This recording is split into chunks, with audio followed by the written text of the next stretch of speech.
اور محمد والے محمد صلوات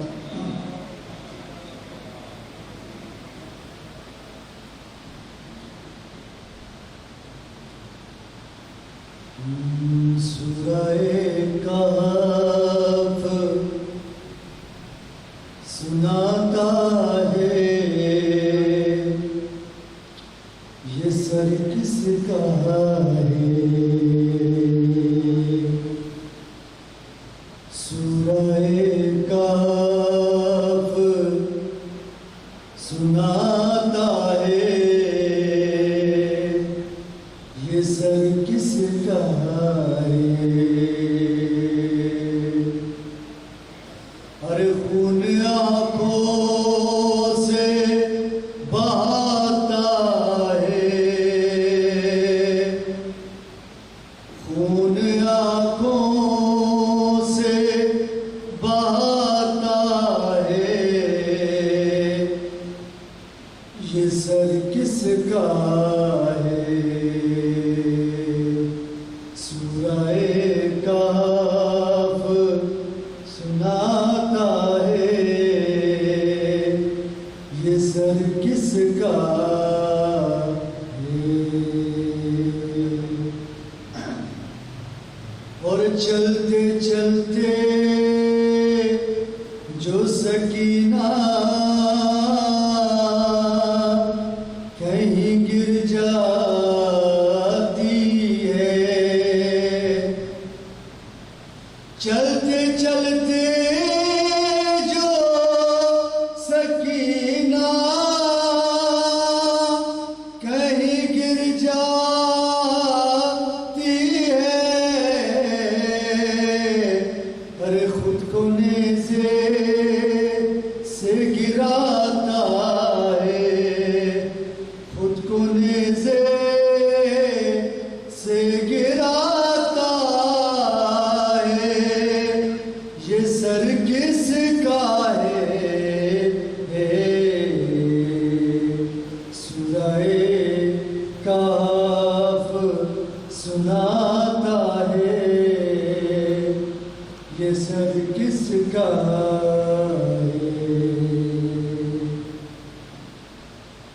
اور جس طرف جاتا ہے بازار میں سر اکبر کا ارے جس طرف جاتا ہے بازار میں سر اکبر کا ارے اس طرف دیکھتا جاتا ہے اس طرف دیکھتا جاتا ہے یہ سر کس کا ہے سورہ کہف سناتا ہے یہ سر کس کا ہے اور محمد والے محمد صلوات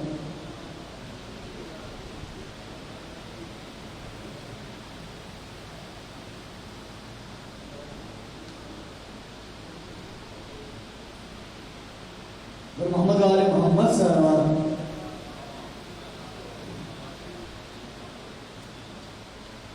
اور رات ہوتی ہے تو معصوم سی ایک بچی کو ہر رات ہوتی ہے تو معصوم سی کو ارے لوری نیزے سے سناتا ہے لوری نیزے سے سناتا ہے یہ سر کس کا ہے سورہ کہف سناتا ہے یہ سر کس کا ہے اور جب بھی داخل کسی بازار میں ہوتے ہیں حرم ارے جب بھی داخل کسی بازار میں ہوتے ہیں حرم ارے پہلا پتھر یہی کھاتا ہے ارے پہلا پتھر یہی کھاتا ہے یہ سر کس کا ہے سورہ کہف سناتا ہے یہ سر کس کا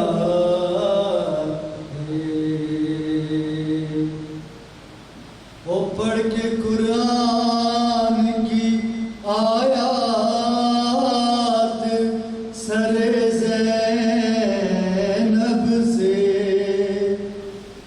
پڑھ کے قرآن کی آیات سر زینب سے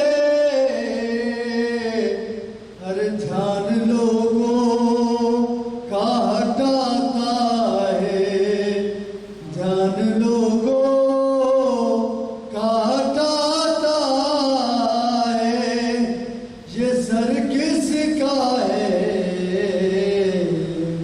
سورہ کہف سناتا ہے یہ سر کس کا ہے اور یہ سما کاش نہ دیکھے کوئی خواہر اس کی یہ سما کاش نہ دیکھے کوئی خواہر اس کی ہر شمر زلفوں سے اٹھاتا ہے شمر زلفوں سے اٹھاتا ہے یہ سر کس کا ہے اور میر سجاد نہیں کیا کوئی وارث اس کا میر سجاد نہیں کیا کوئی وارث اس کا ارے ہر کوئی اس کو ستاتا ہے ہر کوئی اس کو ستاتا ہے یہ سر کس کا ہے سورہ کہف سناتا ہے یہ سر کس کا ہے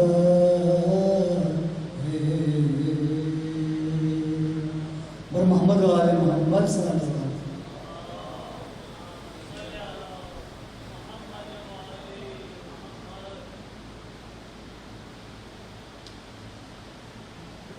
بر محمد و آل محمد صلوات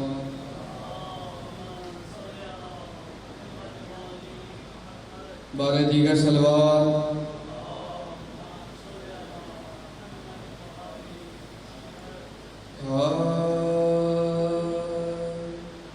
پانی معصوم نے مانگا تو تماچے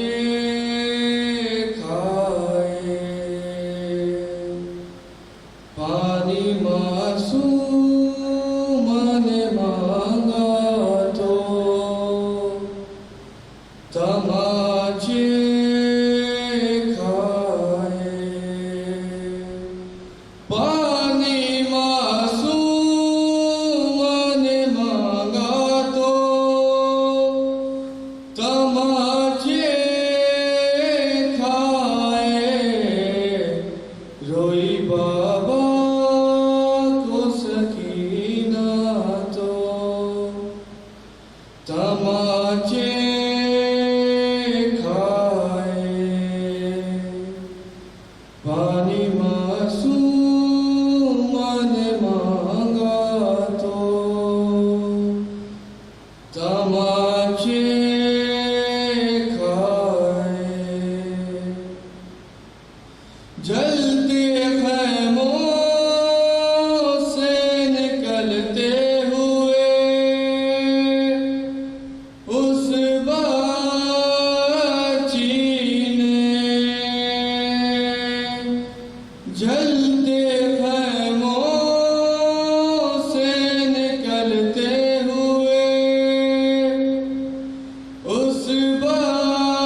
چھیننے آیا جو بچی کی رضا شیم رے لئی چھیننے آیا جو بچی کی رضا شیم رے لئی اس نے چادر کو نہ چھوڑا تو تماچے کھائے پانی معصوم نے مانگا تو تماچے کھائے اپنے چہرے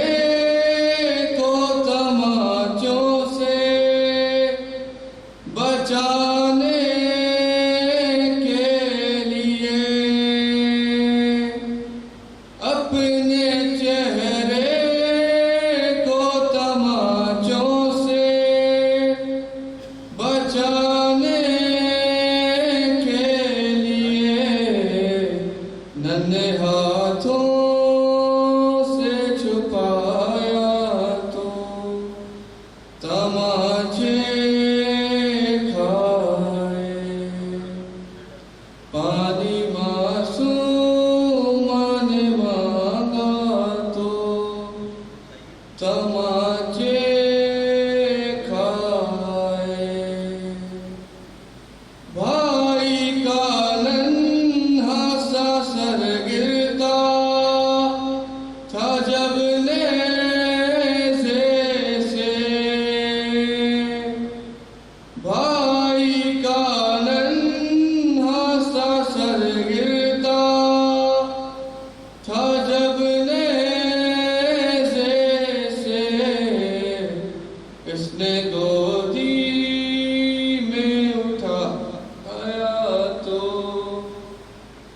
تماچے کھائے پانی معصوم نے مانگا تو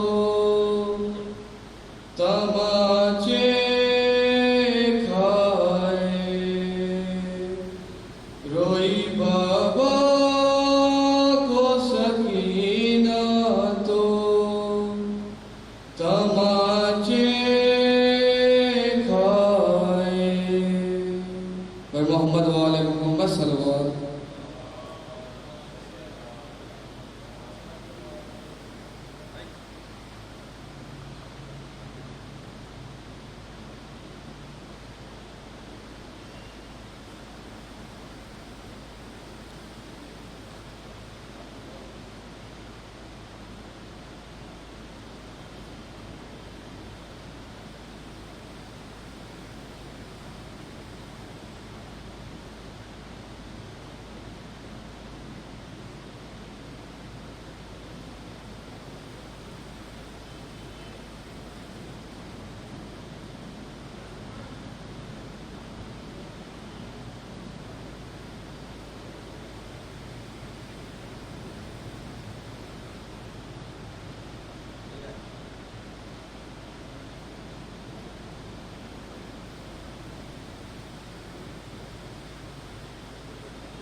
برائے خوشنودی امام زمانہ بلندر صلوات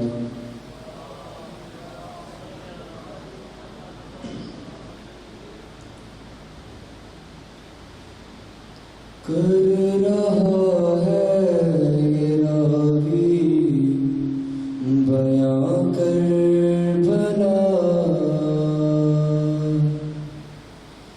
اس نے عاشور کی شب کا منظر لکھا،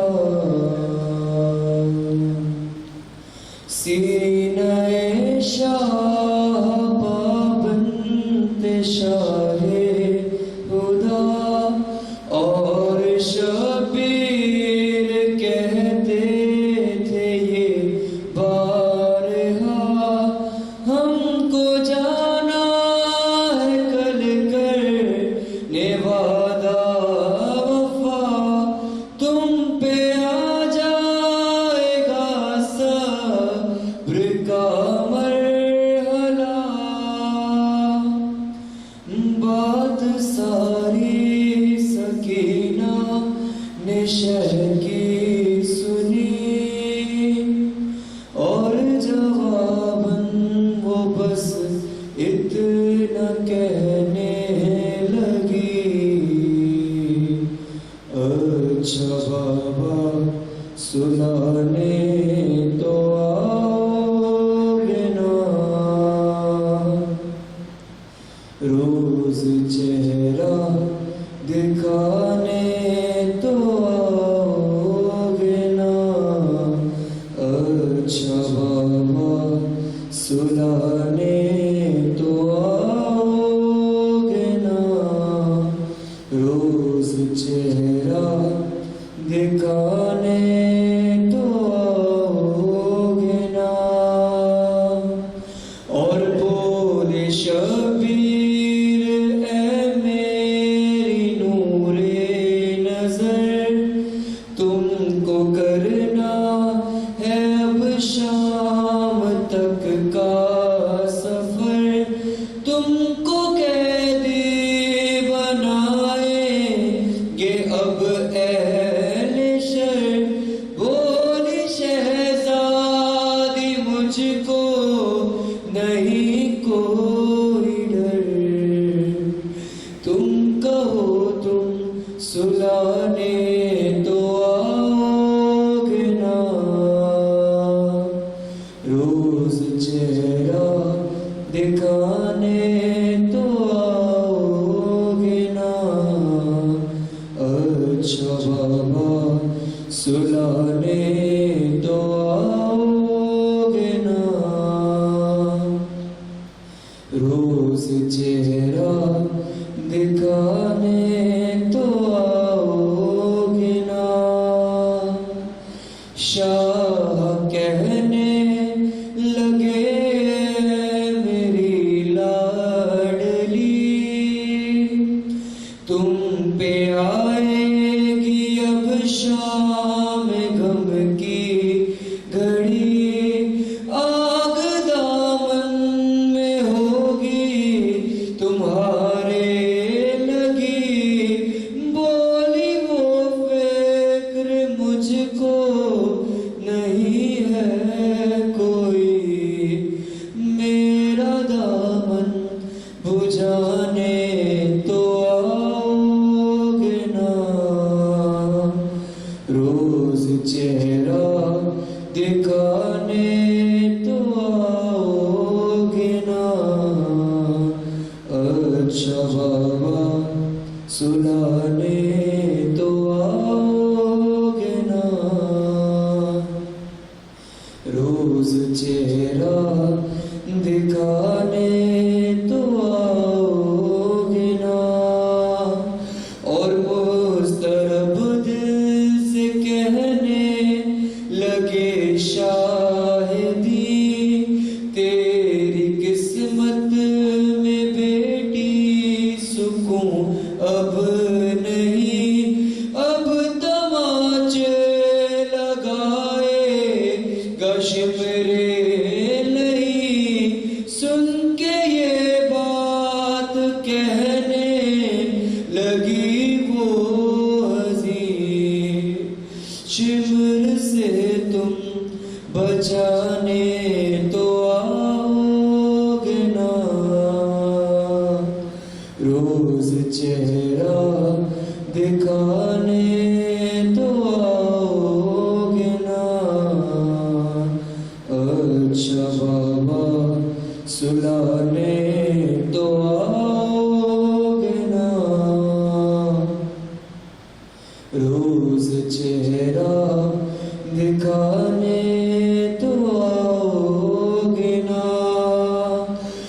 ابروں کی شبیر نے اس کے بوسے لیے، بولے رخسار بھی ہوں گے زخمی تیرے رونے کے شہزادی دن آ گئے، بولی تم کیسے دیکھو کہ روتے ہوئے، ہاں مجھے چپ کرانے تو آؤ گے نا،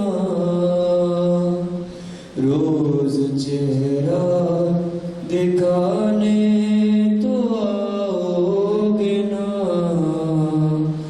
اچھا بابا سلانے تو آؤ گے نا، روز چہرہ دکھانے تو آؤ گے نا،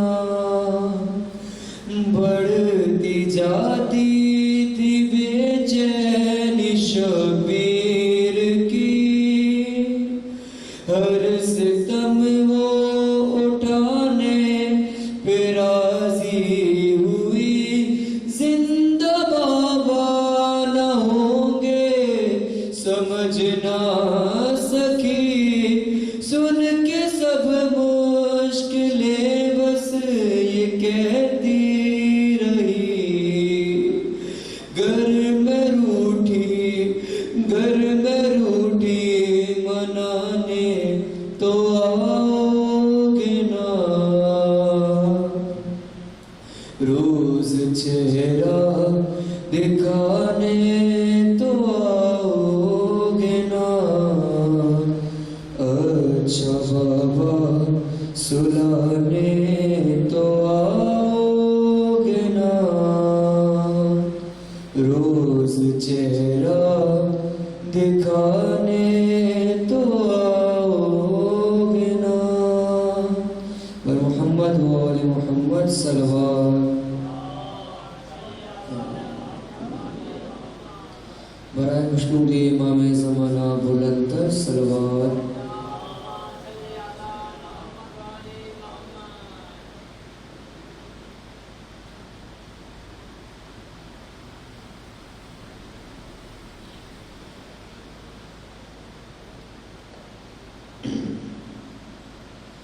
محمد و آل محمد بلندتر صلوات،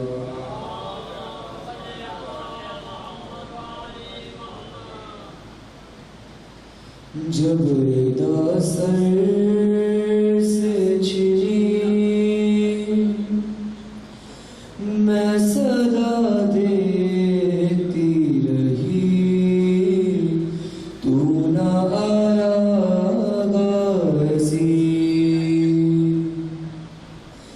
آل عمران کہاں اور زندان کہاں، یہ بہن قید ہوئی، تو نہ آیا غازی، جب ردا سر سے چھنی میں صدا دیتی رہی، تو نہ آیا غازی، قید خانے میں قضا جب سکینہ کو ملی، دیکھ کرتے کا کفن بچی دفنائی گئی، اس گھڑی نام تیرا صورت ناد علی، بس میں دوراتی رہی، تو نہ آیا غازی، جب ردا سر سے چھنی میں صدا صدا دیتی رہی تو نہ آیا غازی، اور کیا کہوں شعر میرے بے دام کو لیے، یہ مسلمان سارے شہر در شہر گئے، کھلکتے کوفہ کبھی، کھلکتے شام کبھی، بارہا ہم پہ ہنسی تو نہ آیا غازی، جب ردا سر سے چھنی میں صدا دیتی رہی تو نہ آیا غازی، اور محمد و آل محمد صلی اللہ علیہ وسلم۔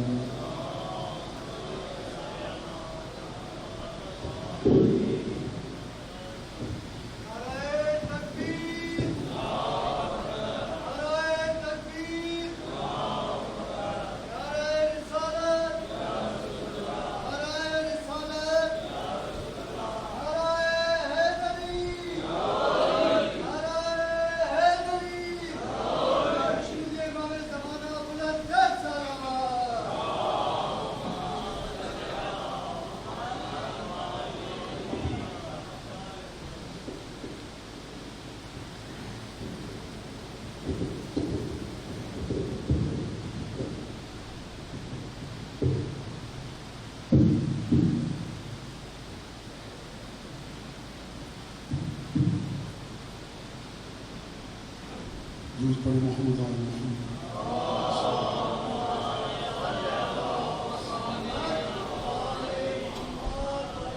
اعوذ باللہ من الشیطان الرجیم، بسم اللہ الرحمن الرحیم، الحمد للہ الذی جعل الحمد مفتاحا لذکرہ وسببا للمزید من فضلہ ودلیلا علی آلائہ وعظمتہ، والصلاة والسلام على عبده وامين وحيه وخاتم رسله سيدنا ومولانا بالقاسم محمد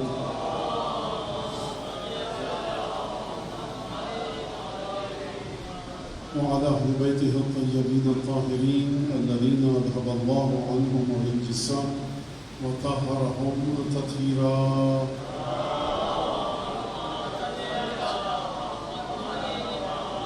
واللعن الدائم على أعدائهم أجمعين.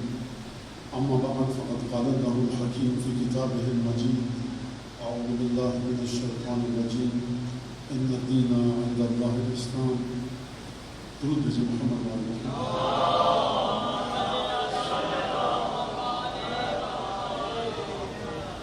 دین خدا کی بارگاہ میں اسلام ہے، خدا کی نگاہوں میں خدا کے علم کے مطابق دین نام ہے اسلام کا۔ ہم اپنے دین کو دین اسلام کہتے ہیں، لیکن اگر ہم سے پوچھا جائے کوئی یہودی کس دین کو مانتا ہے تو ہم اسے مسلمان نہیں کہتے اور ہم اسے مرحلہ اسلام پر نہیں مانتے۔ کل کی گفتگو، پرسوں کی گفتگو آپ کے سامنے تیسری مجلس ہے آج، تو اس میں آج ذرا سا مزید واضح کروں اور کل کسی حد تک واضح کیا۔ سب سے پہلے تو جو لوگ آ گئے ہیں ان کا واقعہ ان کو خداوند تبارک و تعالیٰ اجر دے، اور جو بیچارے نہیں آ سکے، آپ موسم کی حالت دیکھ رہے ہیں تو خداوند تبارک و تعالیٰ ان کے دل کی جو نیت ہے، پروردگار دلوں کے حال جانتا ہے، خدا ان کو انشاءاللہ اجر جزید عطا فرمائے۔ اور فرش عذاب پر آنا خود ایک سعادت کا باعث ہے، کیونکہ یہ موسم ایسا ہے، اس لیے یہ میں بات کر دوں۔ اور پروردگار عالم اس بادل کو، اس برسات کو، جو بارش ہو رہی ہے، انشاءاللہ رحمت اور آسانی کا ذریعہ بنائے، اپنے عذاب میں تبدیل نہ کرے، کیونکہ پروردگار عالم جو نعمت دیتا ہے جب اس کا ارادہ ہو وہ اسے عذاب میں تبدیل کر سکتا ہے۔ کبھی کوئی زحمت دیتا ہے پروردگار عالم، انسان چاہے تو اس کو نعمت میں تبدیل کر سکتا ہے، اور کبھی پروردگار عالم رحمت عطا کرتا ہے تو انسان اسے اپنی بدعملی کی وجہ سے زحمت میں، عذاب میں تبدیل کر سکتا ہے۔ دنیا کی ہر نعمت کو آپ دیکھیں وہ اسی طرح سے ہے۔ خداوند تبارک و تعالیٰ روپے کی، پیسے کی، طاقت کی، عہدے کی نعمت دے، عہدے کو صحیح استعمال کیجیے، رحمت ہے۔ سڑکیں آپ نے صحیح بنوائی، ابھی ہم یہاں پر آ رہے تھے، اتنی تیز بارش ہو رہی ہے، سڑک پر بالکل ہمیں پریشانی نہیں ہوئی آنے میں، تو ہمارے دل سے دعا کس کے لیے نکلی؟ اس افسر کے لیے کہ جس نے اس سڑک کو اچھے طریقے سے بنایا۔ نہ ہم اس افسر کو جانتے ہیں، نہ وہ افسر ہم کو جانتا ہے، لیکن ہمارے دل سے دعا نکلی۔ یہیں سے سمجھ لیجیے صدقہ جاریہ کا فلسفہ، کہ انسان چلا جاتا ہے، ہو سکتا ہے وہ افسر دنیا میں ہو سکتا ہے نہ ہو، لیکن ہم جو مولا حسین کے ذکر کے لیے آئے، آپ جو مولا حسین کے ذکر کے لیے آئے، رستے میں جہاں جہاں آپ کو سڑک اچھی ملی، آپ نے دعا کی، آپ خوش ہوئے، اور جہاں جہاں کسی افسر کی بدعملی کی وجہ سے سڑک آپ کو خراب ملی، وہاں پہ آپ کے دل سے کیا جذبات ہوتے ہیں میں کیا بتاؤں۔ اور یہ تو پھر بھی آپ کا شہر ہے ماشاءاللہ سے، اگر دیکھیے کراچی میں تو وہاں ہر گلی میں دریا سے بہہ رہا ہے۔ تو پروردگار عالم اگر انسان واقعی دعا دینے کی امنگ اس کے دل میں آ جائے تو پھر اس کی زندگی تبدیل ہو جاتی ہے کہ خلق خدا، مخلوق خدا میرے ساتھ محبت کرے۔ یہ ایک بہت بڑا مسئلہ ہے کہ خلق خدا میرے ساتھ محبت کرے۔ کچھ لوگ اس وجہ سے اچھا کام کرتے ہیں کہ اللہ کی مخلوق خوش ہو جائے، اور کچھ لوگ اس وجہ سے اچھا کام کرتے ہیں کہ وہ خدا خوش ہو جائے کہ جس نے اس مخلوق کو خلق کیا ہے۔ دونوں نیتیں نیک ہیں، دونوں نیتیں اچھی ہیں، لیکن وہ نیت جو خدا کو دیکھ کر ہو وہ بڑی بلند والا ہے، اور جسد کو دیکھ کر ہو۔ ایک دفعہ آپ سبیل پر پانی ملاتے ہیں کہ کوئی بھی عزادار آئے سب اچھے طریقے سے شربت پی کر جائیں، اور ایک دفعہ آپ عزادار کا احترام اس لیے کرتے ہیں کہ وہ امام حسین کا عزادار ہے۔ دونوں میں کوئی فرق نہیں ہے۔ جب آپ کہہ رہے ہیں عزادار خوش ہو کر جائے تب بھی آپ امام حسین کو نظر میں رکھیں، اور جب آپ امام حسین کو نظر میں رکھیں تب بھی آپ امام حسین کو نظر میں رکھیں۔ دونوں میں کوئی فرق نہیں ہے۔ فرق کہاں پر پتہ لگتا ہے؟ جب کوئی عزادار بدتمیزی کر دے، مجھے شربت نہیں ہے، مجھے تبرک نہیں، تھوڑا یہ گفتگو سنیں تو میں بات کو آگے بڑھاتا ہوں، تو اس وقت پھر امام حسین کا خیال آنا چاہیے کہ عزادار امام حسین کا ہے۔ تو یہ دونوں نیتیں ایک ہیں، چاہے عزادار کو عزادار سمجھ کے شربت اور پانی پلائیں یا امام حسین کا عزادار سمجھ کے، بات ایک ہے۔ لیکن فرق کہاں پر پتہ لگتا ہے؟ جب عزادار کو ایسی حرکت کرے تو ہمارے نوجوان کہتے ہیں مولانا سبیل پر پانی پلانا، نوکر تھوڑی کوئی اس کے، تم نوکر ہو اس کے، تم اس بات کو مانو امام حسین کے نوکر ہو۔ بہت بڑا رتبہ ہے، اور ہمارے بچے اس زمانے کے اندر رہ رہے ہیں کہ جہاں پر تصویر کے نیچے یہ ضرور لکھا جائے جملہ بین الاقوامی شہرت یافتہ خطیب، بین الاقوامی شہرت یافتہ نوحہ خان۔ جب امام حسین کے نوحہ خان ہو گئے تو یہ جملہ تمہارا لکھوانا اس بات کی علامت ہے کہ تم حسین بن علی کو نہیں سمجھ پائے۔ دنیا میں تمہاری ہر طرف شہرت جا رہی ہو، امام حسین تمہیں قبول نہ کرے کوئی فائدہ نہیں، اور اگر امام حسین نے قبول کر لیا اور دنیا تمہیں شہرت یافتہ مانے یا نہ مانے تو بابا سبحان اللہ کیا کہتے ہیں۔ چھٹے امام محمد باقر علیہ السلام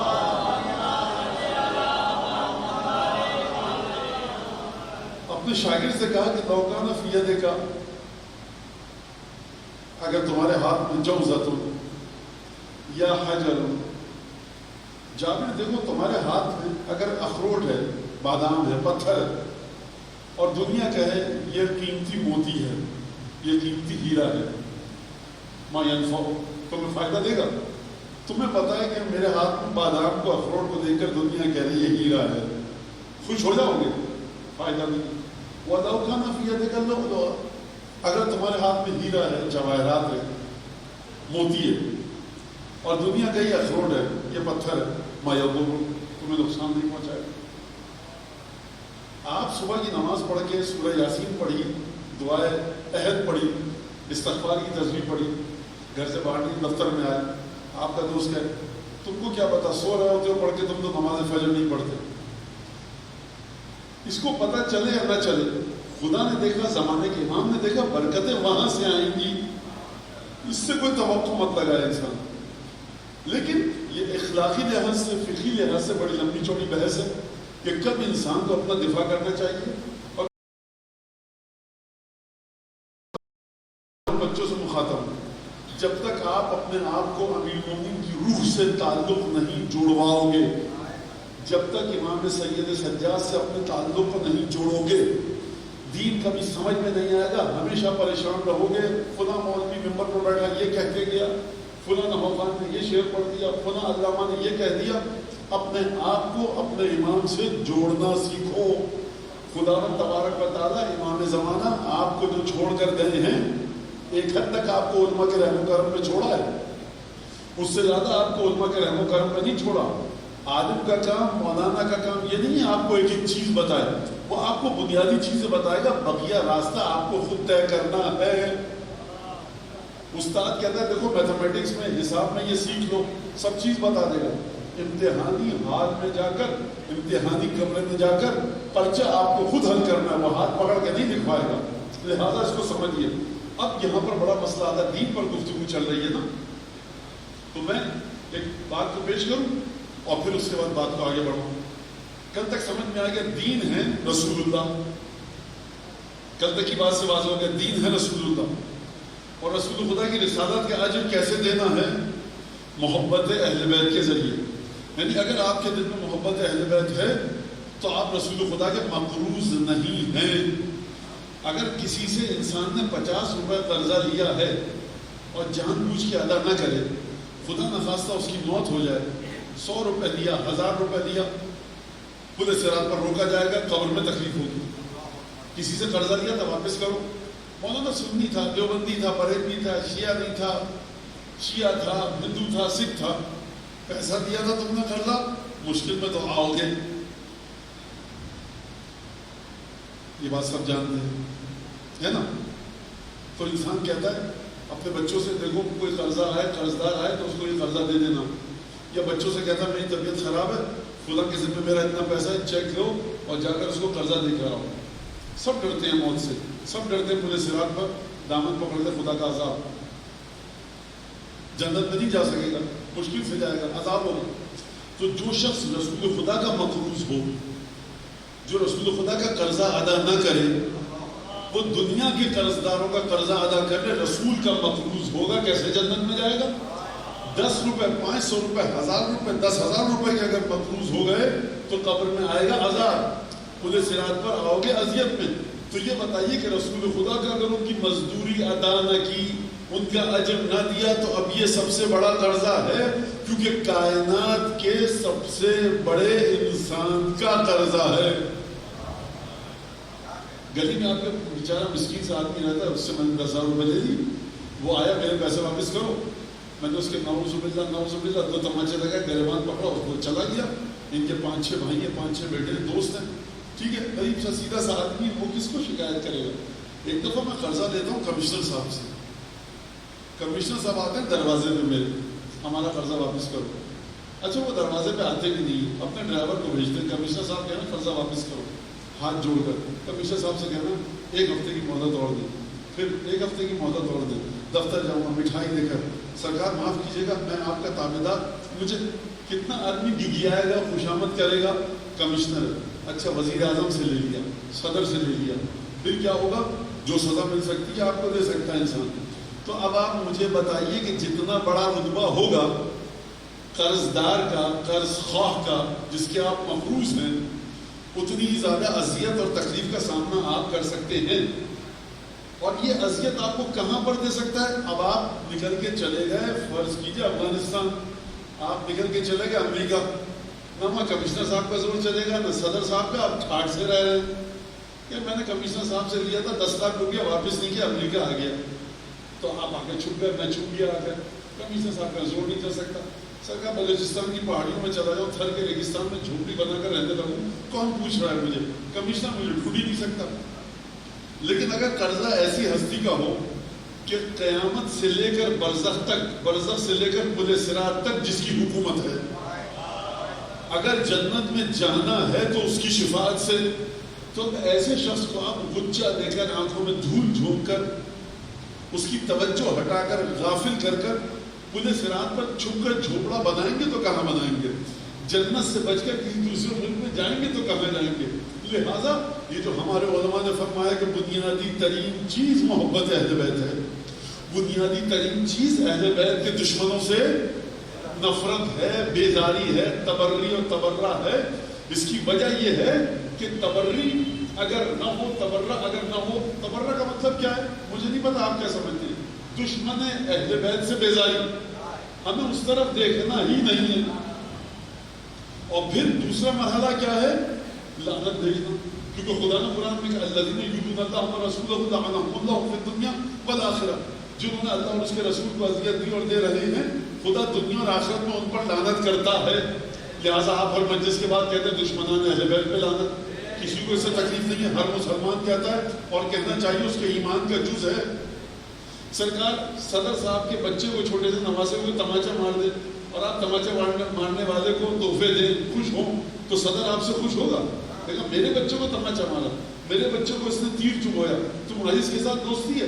تو مجھے بتائیے رسول خدا کے بچے، اولاد رسول، کہ جس نے دنیا میں کبھی کسی کا دل نہ دکھایا، ہمیشہ لوگوں کی خدمت کی، ہمیشہ لوگوں کے کام آئے، خود فاقے کیے، امت کی مدد کی، اگر ان بچوں کو کوئی تکلیف دے اور میرے دل میں ان دشمنوں کی محبت ہو تو رسول خدا یہ کہیں گے ہاں تمہارے دل میں ہماری محبت ہے، آ جاؤ۔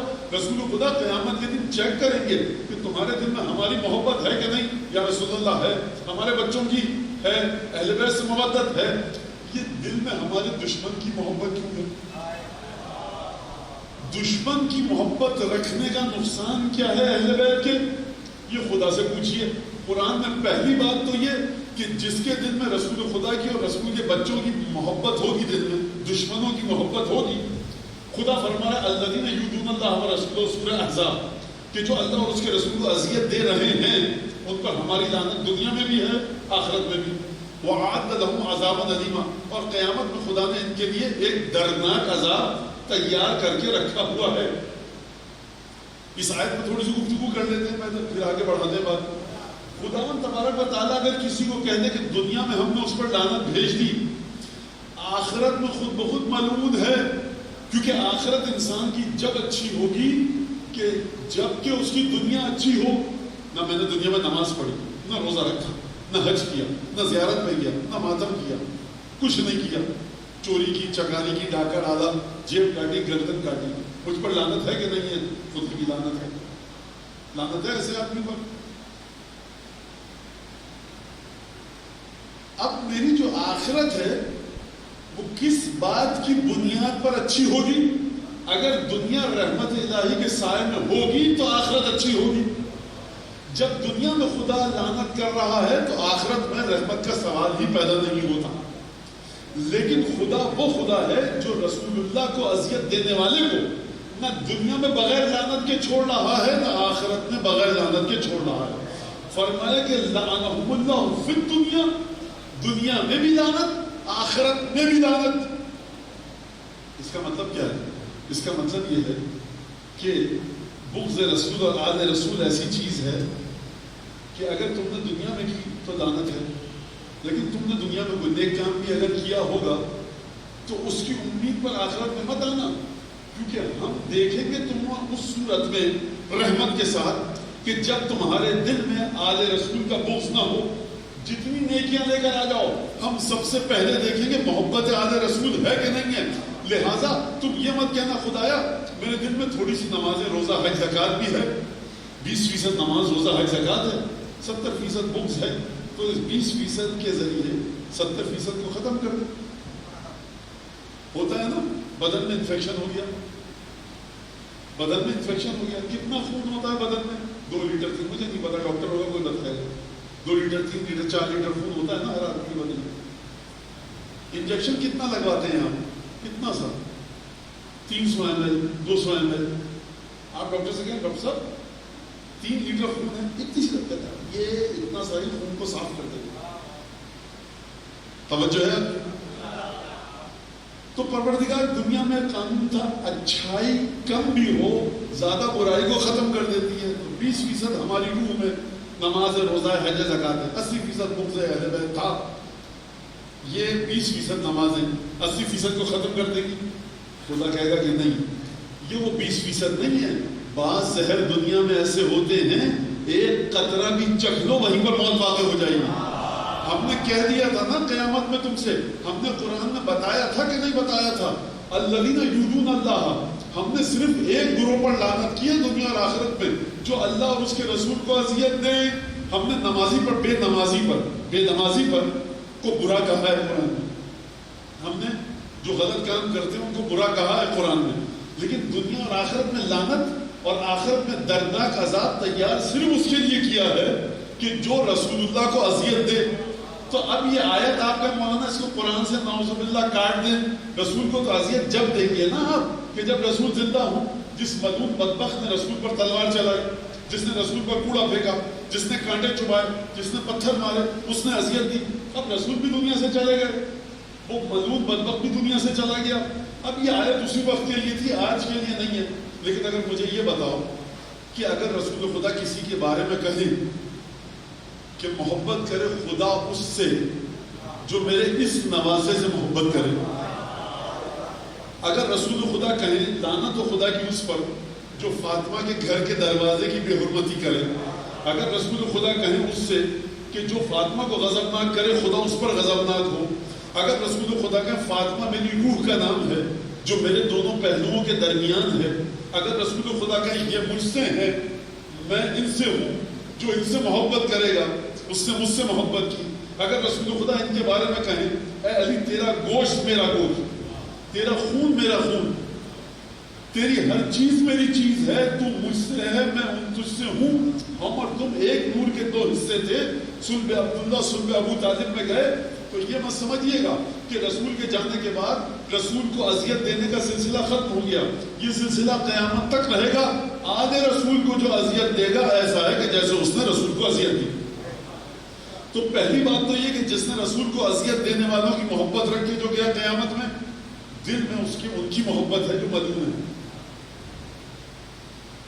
میں بچوں کے لیے مثال دوں، ایئرپورٹ پہ گئے 2 گرام وہ پاؤڈر نکل آیا جس کا میں ممبر سے نام بھی نہیں لینا چاہتا۔ آپ کہیں گے کسٹم آفیسر سرکار قرآن شریف بھی ہے، دینی کتابیں بھی ہیں، کیسٹ ہے میرے پاس، نہ ہو کے کہا سرکار یہ 2 ملی گرام آپ کی زندگی برباد ہو گئی۔ آپ اس کو مت دیکھیے 2 ملی گرام کو، آپ دیکھیے کتاب قرآن شریف، مفاتیح دعاؤں کی کتابیں۔ وہ کہہ گا دیکھیے سرکار یہ میرے اختیار میں نہیں ہے، قانون جس نے بنایا ہے نا پاکستان کا، اس نے کہا اتنی سی بھی یہ چیز ملے پورے سوٹکیس کو کنارے پہ کر کے اس 2 گرام کو دیکھنا، اگر یہ 2 گرام نہ ہوتا تو مسئلہ حل تھا۔ لیکن مسئلہ یہ کہ آپ کے پاس یہ ہے کہ اب آپ چلیے جا کر اور پھر وہ تمام مسائل ہوا کھائیے اور جا کر سرکاری مہمان بن کر رہیے۔ تو عزیزان گرامی پروردگار عالم کیسے سمجھے؟ خدا قرآن میں فرما رہا ہے، لہٰذا دل میں اگر ان کی محبت ہے جو ملعون ہے تو میرے دل پر لعنت ہے قیامت میں بھی اور قبر میں بھی اور دنیا میں بھی۔ تو جس پر لعنت ہو رہی ہے آخرت میں بھی وہ کیسے جنت میں جا سکتا ہے جس پر رحمت خدا ہے؟ پہلی چیز تو یہ۔ دوسری برائی دشمن اہل بیت کی کیا ہے؟ دشمن رسول اللہ کی کل آیت آپ کے سامنے پڑھی، بسم اللہ الرحمن الرحیم، انا اعطینا کالکوثر فصل لربک وانحر ان شانئک هو الابتر۔ حبیب تمہارا دشمنی ابتر رہے گا۔ اب ابتر کے معنی اس وقت میں نہیں کر رہا، آپ جو سمجھنا ہے سمجھیے۔ میرے برادر اگر ان کی محبت دل میں ہوگی کہ جن پر مسلسل لعنت ہے، ان کی محبت مسلسل ہوگی جن کے لیے آخرت میں عذاب ہے، تو تمہارے دل میں اگر یہ اور میرے دل میں یہ ہو تو کیا ہوگا پھر آخرت میں؟ وہی ہوگا جو ان کے ساتھ۔ اور دوسری خاصیت کیا ہے؟ دوسری خاصیت یہ کہ دشمن اہل بیت کا نام مٹ جائے گا، ابتر وہ ہوگا۔ تو دنیا میں تو ہے یہ کہ ابتر ہوگا، آخرت میں ہے عذاب علیم۔ تو رحمت خدا کو دشمن اہل بیت کی محبت رکھ کے ڈھونڈ کیسے رہے ہو تم؟ اگر دشمن اہل بیت کی محبت ہے تو یہ قرآن نے قانون دے دیا۔ لہذا اب چلیے کس بات کی جانب؟ اس بات کی جانب کہ 5ویں امام امام محمد باقر علیہ السلام۔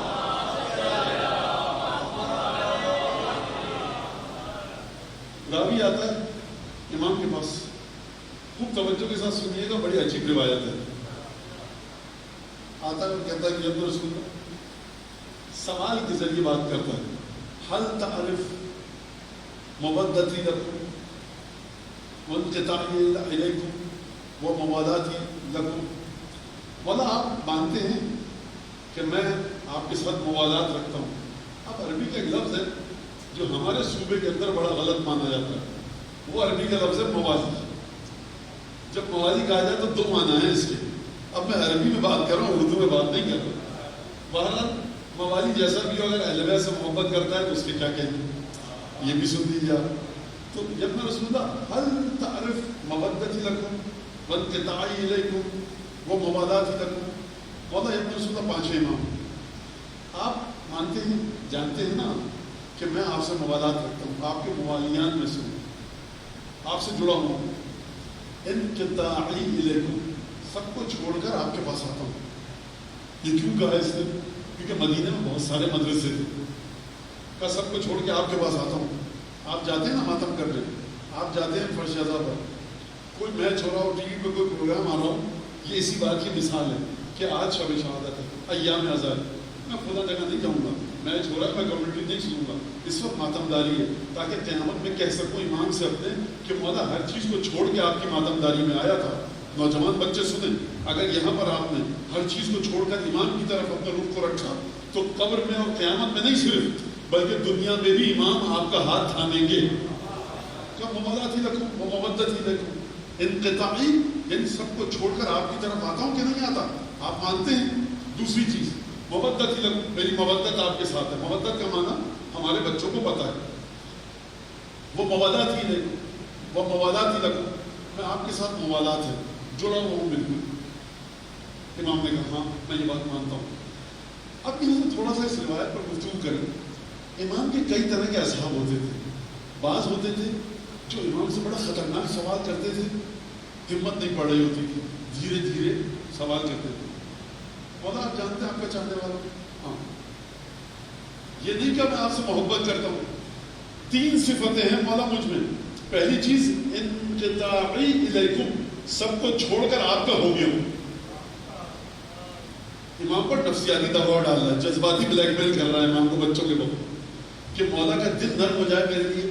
اور یہ واقعات بہت ہیں کہ جب راوی آیا مدینہ میں, امام نے ملنے سے انکار کر دیا تو جا کر اس نے نماز پڑھی, 2 رکعت روضہ رسول پر توسل کیا, پھر امام کے دستک دی دروازے پر, امام نے بلا لیا. تو راوی ہونا بڑی بات نہیں ہے. یہ بات اہم ہے کہ تم مزاج امامت کو سمجھ کر روایت بیان کرتے ہو کہ نہیں کرتے, امام کے مزاج کو جانتے ہو کہ نہیں جانتے. یہ ایک بڑی اہم بات ہے. اور یہ ہمارے بچے دعا کریں گڑ گڑا کر ہر نماز کے بعد. ہاں ماشاءاللہ سے بچے سب نمازی ہیں. نماز کے بعد جناب سیدہ کی تسبیح پڑھتا ہے, 2 رکعت نماز جو بغیر تسبیح سیدہ کے پڑھیں, اس سے بہتر 2000 رکعت نماز جو بغیر تسبیح سیدہ کے پڑھیں, اس سے بہتر وہ 2 رکعت ہے جو تسبیح سیدہ کے ساتھ پڑھیں. اور پھر اس طرح سے گناہوں سے پاک ہوتا ہے انسان جس طرح سے آج متبلد ہوا. اور امام فرماتے ہیں ما لازمہ شقی, کبھی بدبخت شخص پابندی کے ساتھ تسبیح سیدہ پڑھ ہی نہیں سکتا. یعنی بدبخت شخص سے خدا نے یہ توفیق چھین لی ہے, جو پڑھے گا وہ خوش نصیب ہو کر رہے گا. فرمایا ہم اپنے بچوں, چھٹے ماں, ہم اپنے بچوں کو تسبیح سیدہ اس طرح سے سکھاتے ہیں کہ جس طرح سے نماز سکھاتے ہیں. تو دعا کیجئے آپ ہر نماز کے بعد تسبیح سیدہ پڑھ کے کہ مولا مجھے ہدایت نصیب ہو آپ کی طرف سے, میرا ذہن کھلے آپ کی تعلیمات کو سیکھنے کے لیے, میرا ذہن کھلے کردار اس طرح کو. تو یہ مزاج امامت کے ساتھ جڑنا سیکھیے. یہ سینہ زنی, یہ گریا کما ماتم, مزاج امامت کے ساتھ جڑو. یہ اس لیے ہے امام سے دعا کرو. جب پہلی دفعہ سینے پہ ہاتھ اٹھے نا تو توجہ پوری امام حسین کی طرف ہو. مولا کسی اور کے لیے سینے پہ ہاتھ نہیں مار رہا, یہ آپ کے لیے مار رہا ہوں. امام زمانہ سے دعا کرو, مولا ہدایت چاہیے, آپ کی ولایت کا نور چاہیے. ہر محرم جب گزرے تو آپ پچھلے محرم سے زیادہ ولایت کے مانگتے ہو. لہذا آیا کہا مولا 3 چیزیں ہیں. یہ نہیں کہا آپ سے محبت کرتا ہوں, کہا مودتی لکم, مودت رکھتا ہوں. مودت کا معنی سب کو پتا ہے. وانقطاعی لکم, سب کو چھوڑ کر آپ کا ہو چکا ہوں. وہ موالاتی لکم, جڑ چکا ہوں بالکل آپ سے. تینوں کا مطلب ایک ہی تھا نا, لیکن یہ راوی کہنا چاہتا ہے کہ جب میں رسول اللہ بس آپ کا ہو چکا ہوں. اب اس بیچارے نے اس طرح سے گفتگو کی. آپ مولا آپ مانتے ہیں نا؟ مولا نے کہا ہاں صحیح کہہ رہے نعم. کہا کہ اخبرنی عن دین اللہ الذی تدین بہ واہل بیتک حتی ادین بہ. مولا میں نے خود جب یہ روایت پڑھی کئی دفعہ پڑھ چکا ہوں تو مجھے واقعی احساس ہوا کہ یہ کیسے لوگ تھے امام کے اصحاب. یہ دین بچوں میرے ایسے نہیں آئے کہ تم اس حیدرآباد شہر میں چٹائی پر بیٹھے ہو امام حسین کی. اس کے لیے راتیں جاگ جاگ کر راویوں نے حدیثوں کو جمع کیا ہے. شیخ توسی شیخ مفید کی محنتوں کا پھل ہے جو یہاں بیٹھ کر آپ کھا رہے ہیں. اگر شیخ توسی شیخ مفید نہیں ہوتے, شیخ کلینی نہیں ہوتے, شیخ توسی نہیں ہوتے, یہ روایت ہم تک کیسے آتی؟ میں نمبر پر آپ کو یہ بات کیسے بتاتا؟ آپ کتنی توجہ سے محبت سے سن رہے ہیں پانچویں امام کا واقعہ. تو یہ اس کا ثواب جا رہا ہے شیخ توسی کو کہ نہیں جا رہا؟ شیخ مفید کو جا رہا ہے کہ نہیں جا رہا؟ جا رہا ہے. اسی جس نے چٹائی کے پیسے دیے اس کو ثواب جا رہا ہے کہ نہیں جا رہا؟ کہ تیری دی ہوئی چٹائی پر ذکر اہل بیت ہو رہا ہے, تیرے دیے ہوئے پیسے سے پنکھے چل رہے ہیں, ذکر اہل بیت سن رہے ہیں. لہٰذا یہ سب کا سب جو سلسلہ ہے یہ مزاج امامت سے جڑنے والی چیز ہے. اپنے آپ کو امامت سے جڑنا سیکھیے اور سکھائیے بچوں کو. امام نے کہا. اب پوچھا گیا اس نے, ہماری گفتگو کیا ان الدین عند اللہ الاسلام. مجھے وہ دین بتائیے کہ جس دین کو آپ اور آپ کے گھر والے مانتے ہیں, اور وہ دین بتائیے جس دین کے مطابق آپ یبقى رسول اللہ اور آپ کے گھر والے چلتے ہیں. یہ سوال سن کے آپ کے دل میں کیا آیا؟ معمولی سوال ہے یا بڑا بھاری سوال ہے؟ اگر آپ کہہ رہے ہیں بھاری سوال ہے نا, جس کے دل میں آیا کہ بڑا عظیم سوال ہے, جس کے دل میں یہ بات آئی ہے کہ بڑا بھاری سوال ہے, وہ اپنے لیے دعا کرے, گھر جا کر مصلی بچھا کر سجدہ شکر کرنا. کیونکہ امام باقر نے بھی یہ سوال سننے کے بعد کہا ان كنت اقصرت الخطبہ فقد اعظمت المسئلہ. اے شخص تو نے سوال تو بہت چھوٹا کیا ہے لیکن تیرا جو مطلب ہے نا, جو تیرا مطالبہ ہے وہ بہت بڑا ہے. اس کا مطلب ہے آپ کا دل پانچویں امام کے دل کے ساتھ جڑا ہوا ہے. شکر کا سجدہ ضرور کرنا گھر جا کر.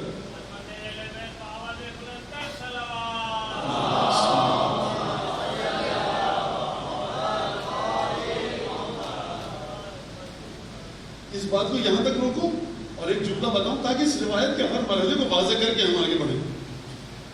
اگر میں ابھی ایک بات, میرے پاس ایک وظیفہ ایسا ہے کہ جس کو 40 دن پڑھنے کے بعد امام زمانہ کی زیارت ہوگی, لیکن نہیں بتاؤں گا ممبر پہ. کئی لوگ کہیں بولو نا واٹس ایپ نمبر کو وظیفہ مجھے بتا دیں, نوجوان آئیں گے, بوڑھے آئیں گے, خواتین شاید ان تک بات پہنچے گئے, مومنات ہماری. مولانا کے پاس وظیفہ تھا امام زمانہ کی زیارت کا. بہت سے لوگ آئیں گے, بہت سے لوگ مولانا ایک سے بڑھ کر ایک مولانا جھوٹے ہوتے ہیں, یہ بھی جھوٹ بول رہے ہیں, سکتا کوئی نہیں. دین کی بنیاد امام وقت کی زیارت نہیں ہے, دین کی بنیاد امام وقت کے دل کے ساتھ جڑنا ہے. اگر امام کی زیارت کرنے کی وجہ سے آپ ایسے رستے پر نکل جائیں, ہر اللہ بابا پیر فقیر مرشد سے ذکر لینے لگے کہ جس کو دین کا علم نہ ہو اور وہ گمراہ کر دے, تو یہ چیز غلط ہے, شریعت نے پسند نہیں کیا. ہاں امام کی زیارت ہو جائے, خواب میں دعائیں ہیں, تمام وظیفے ہیں. آپ اگر اس عنوان سے کہ امام کی زیارت کروں تاکہ میرے دل میں ایمان کا وہ مرحلہ آئے کہ پھر میں امام کے ساتھ جڑ جاؤں. شریعت نے جو تاکید کی ہے وہ امام کے مطابق عمل کرنے پر تاکید کی ہے. کوئی کہے گا مولانا تو ٹھیک ہے ہم عمل کرتے ہیں, تو آپ کیوں ممبر سے کہتے ہیں کہ مولا حسین کی عراق جاؤ زیارت پہ, بغی جاؤ, روضہ رسول کی زیارت کرو, مشہد کی زیارت کرو, قم کی, تو پھر آپ کہیں کہ عمل کرو, زیارت کو چھوڑ دیں. قبر ائمہ کی زیارت کی تاکید اسی طرح سے آئی ہے جس طرح سے نماز کی. لہذا مسئلہ یہ ہے کہ ہمیں دیکھنا چاہیے ائمہ نے کس چیز پر کتنی تاکید کی ہے. بہت سے لوگ کہتے ہیں مولانا جب سے بالغ ہوں نماز پڑھ رہا ہوں, آج تک مولا حسین کی زیارت کی ہوئی خواب میں. کسی روایت میں آیا ہے کہ تم ہمارے لیے یہ مانگو ہم سے کہ ہم تم سے خواب میں تمہیں زیارت ہو, نہیں آیا. کیا معیار یہ ہے کہ خواب میں زیارت ہو؟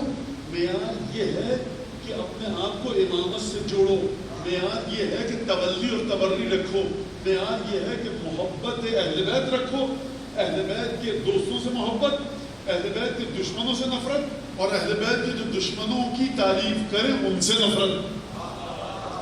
یہ معیار ہے. خوب توجہ کیجیے گا اس بات کے اوپر. لہذا اگر کوئی وظیفہ دے ٹھیک ہے، لیکن بنیادی چیز کیا ہے؟ بنیادی ترین چیز واجب نماز روزے کے بعد رزق حلال کمانا. رزق حلال کمانا. من یأت کادًا من طلب الحلال بات مغفور اللہ. جو رات بھر دن بھر تھکا ہارا آئے گھر میں اپنے آئے رزق حلال کی طلب میں اور تکیے پر سر رکھ کر سوئے، رزق حلال کی طلب میں گیا دن بھر، کم ملا زیادہ ملا رزق حلال، کوئی مرانہ نہیں، کوئی مسئلہ نہیں. رسول خدا فرماتے ہیں تکیے پر سر رکھ کے سویا گناہ بخش دیے گئے. اس نے استغفار نہیں پڑھی، اس نے دعا نہیں پڑھی کوئی گناہ بخشوانے کے لیے. یعنی اسلام دین یہ کہہ رہا ہے کہ جو دن بھر مارا مارا پھرے طلب رزق حلال میں، وہ تھکاوٹ کے ساتھ آئے تکیے پر سر رکھ کے سو جائے، اس نے رات گزاری اس حال میں، اس کے گناہ بخش دیے گئے. پائلٹ ہے، ڈاکٹر ہے، انجینئر ہے، حرام رزق لے کر آ رہا ہے، رسول خدا تعریف نہیں کر رہا ہے.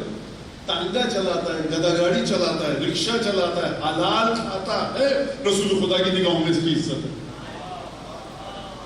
لہذا توجہ فرمائیے کہ امام کے پاس آیا، وہ دین بتائیے مجھے کہ جس دین کے مطابق آپ اور آپ کے گھر والے اللہ کو مانتے ہیں، حتی ادینوں پہ ہی، تاکہ میں بھی اس دین پر چلوں. ایک اور چیز جو اس روایت سے سمجھ میں آتی ہے کہ یہ امام کا شاگرد ہے، لیکن یہ نہیں کہہ رہا کہ میں تو ہمیشہ امام پانچویں امام کے پاس جاتا ہوں، مجھے کیا سیکھنے کی ضرورت ہے، میرا تو امام سے رابطہ ہے. مومن ہمیشہ علم کی کوشش میں لگا رہتا ہے کہ اس کو علم مل جائے، اسی لیے مومن مفاتح الجنان پڑھتا ہے، اسی لیے مومن امام حسین کی زیارت کا ترجمہ پڑھنے کا شوق آتا ہے. زیارت وارث کا ترجمہ پڑھیے، دیکھیے کیا گفتگو ہو رہی ہے. زیارت عاشورہ کا ترجمہ پڑھیے، دیکھیے کیا گفتگو فرما رہے ہیں امام. یہ آپ کو علم عطا کرے گا، یہ آپ کو امام حسین کی فضیلتوں سے روشناس کروائے گا، یہ آپ کو امام حسین کے مصائب سے روشناس کروائے گا. زیارت عاشورہ کا ایک ایک لفظ اتنا اہم ہے کہ آپ کے لیے بڑے بڑے مراحل کو حل کر کے بالکل اچھی طرح حلوے کی طرح پلیٹ میں رکھ کر آپ کے سامنے پیش کر دیتا ہے. زیارت عاشورہ کا ایک ایک لفظ اتنا عظیم ہے. ترجمہ پڑھیے اس کا، ایک دفعہ میں نہیں سمجھ میں آئے گا، کئی سال پڑھیں گے تب توجہ ہوگی. لہٰذا آپ کہیں مولانا روایت کو ختم کیجیے جلدی سے اور آگے بڑھیے. ہر مرحلے پر روایت کی ہمیں گفتگو کرنی ہے، توجہ فرما رہے ہیں. لہٰذا امام سے کہا کہ وہ دین بتائیے تاکہ میں بھی اس دین کو مانوں. امام نے کہا ان کنت اقصرت الخطبہ فقط اعظمت المسئلہ. بات تو نے الفاظ کے لحاظ سے بہت چھوٹی کی ہے، لیکن جو نے مانگا ہے وہ بہت عظیم شے مانگی ہے. وہ دین جس کو اہل بیت جس دین پر چلے. امام نے فرمایا دیکھو، سب سے پہلے شہادت لا الہ الا اللہ، لا الہ الا اللہ کی شہادت، اس کے بعد ان محمد رسول اللہ، یہ مانو کہ محمد اللہ کے رسول ہیں. ایک درود بھیجے محمد مصطفیٰ صلی اللہ علیہ وسلم. محمد رسول اللہ ہیں. والاقرار بما جاء من عند اللہ، اور اس چیز کا اعتراف کرو، اقرار کرو جو اللہ کے پاس سے آئی ہے. یہاں پر اب آپ پہنچ جائیے. اقرار کرو، اعتراف کرو، مانو جو اللہ کے پاس سے آیا ہے. اپنی عقل مت دوڑاؤ گھوڑے اس کے، اقرار کرو. رسول خدا ہجرت کی رات گئے، مولا علی کو کیوں سلایا؟ تکیے رکھ کے چلے جاتے. یہ اللہ کی طرف تمہیں ماننا ہے، یہاں سوال نہیں کرنا. مغرب کی نماز 3 رکعت کیوں ہے؟ صبح کی 2 رکعت، صبح کی 50-60 رکعت ہونی چاہیے تھی، ایکسرسائز بھی ہو جاتی، فریش جاتے آفس. 2 رکعت.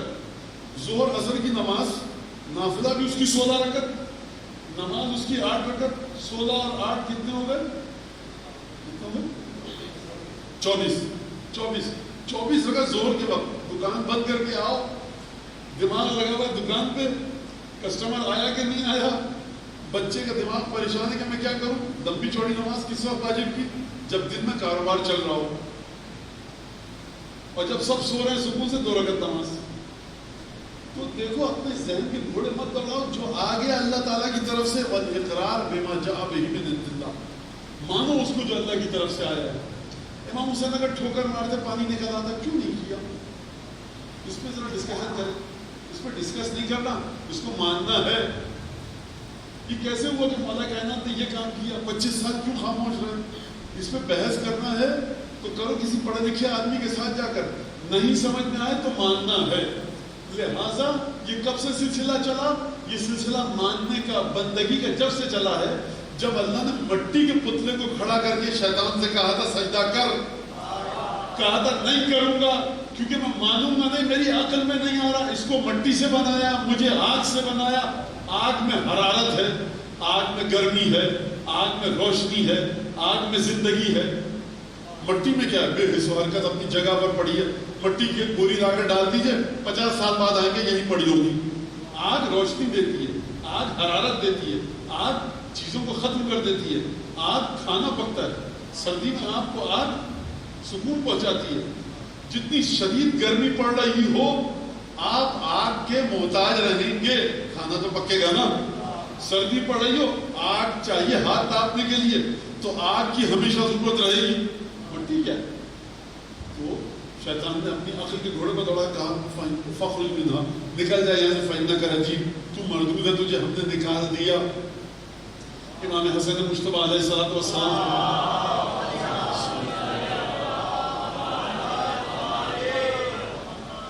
کہ شیطان نے، میں اپنے الفاظ میں بتاؤں، شیطان نے اپنی عقل کے ذریعے سمجھنے کی کوشش کی آگ اور مٹی کے فرق کو، غلطی کر گیا۔ اگر ہم اور آپ ہر چیز کو اہل بیت کے ذریعے سمجھتے ہیں تو اس لیے بچے ہیں ہم، جہاں اپنی عقل سے سمجھا مار کھاؤ گے، کیونکہ شیطان سے زیادہ تو عبادت نہ آپ کر سکتے ہیں نہ میں۔ مولا کہنا تھا کہ 6000 برس یا 4000 برس عبادت کی تھی شیطان نے، ایک چیز کا انکار کیا، خدا نے نکال دیا۔ توجہ فرمائیے آپ، لہذا گھوڑے پر دوڑو۔ تو روایت میں اپنے الفاظ میں بتاؤں، امام نے فرمایا اس نے مٹی کی ظاہری حالت کو دیکھا، آگ کی ظاہری تصویر کو دیکھا اور غلط فیصلہ کر بیٹھا۔ اگر مٹی میں چھپی ہوئی صلاحیت کو دیکھتا تو یہ غلطی نہ کرتا۔ آگ میں جو چیز ڈالو آگ فنا کر دیتی ہے، مٹی میں بیج کو لگاؤ زندگی کی ضمانت دیتی ہے۔ اگر مٹی کسی ملک کی برباد ہو جائے، فصل نہیں اگتی، پھل نہیں کھا سکتے، غلہ نہیں ملے گا، جو گندم چنا جوار انگور انار سیب آم کچھ نہیں ملے گا۔ دنیا کی تمام برکتیں مٹی کی وجہ سے ہیں۔ لہذا اس نے دیکھا مٹی کی تاریکی کو، استعداد اور صلاحیت کو نہیں دیکھ سکا۔ یہی ہوتا ہے جب انسان اپنی عقل پر بھروسہ کرے، عبادت کو چھوڑ کر، معصومین کے کلمات کو چھوڑ کر اپنی عقل کو دیکھے تو وہاں پر گڑبڑا جائے گا، غلطی کرے گا۔ تو پروردگار یہ بتا کہ تو آدم کے پتلے کو صحیح سے بتا دیتا۔ مجھے پوری اچھی طرح سے یاد ہے کہ روایت 5 امام کی چل رہی ہے، لیکن ہر مرحلے پر جو روایت کے ساتھ دوسری چیزیں آتی ہیں مجھے حل کرنی ہے۔ تو پروردگار آدم کے پتلے کو تو مٹی کا بنایا مجسمہ، تو کوئی بھی ہوتا وہ سجدہ نہیں کرتا۔ مولا کائنات نے جواب دیا، کیا کہنے ہیں آپ کے اور ہمارے مولا کی؟ نہج البلاغہ میں ایک سوال کا تو حق بنتا ہے۔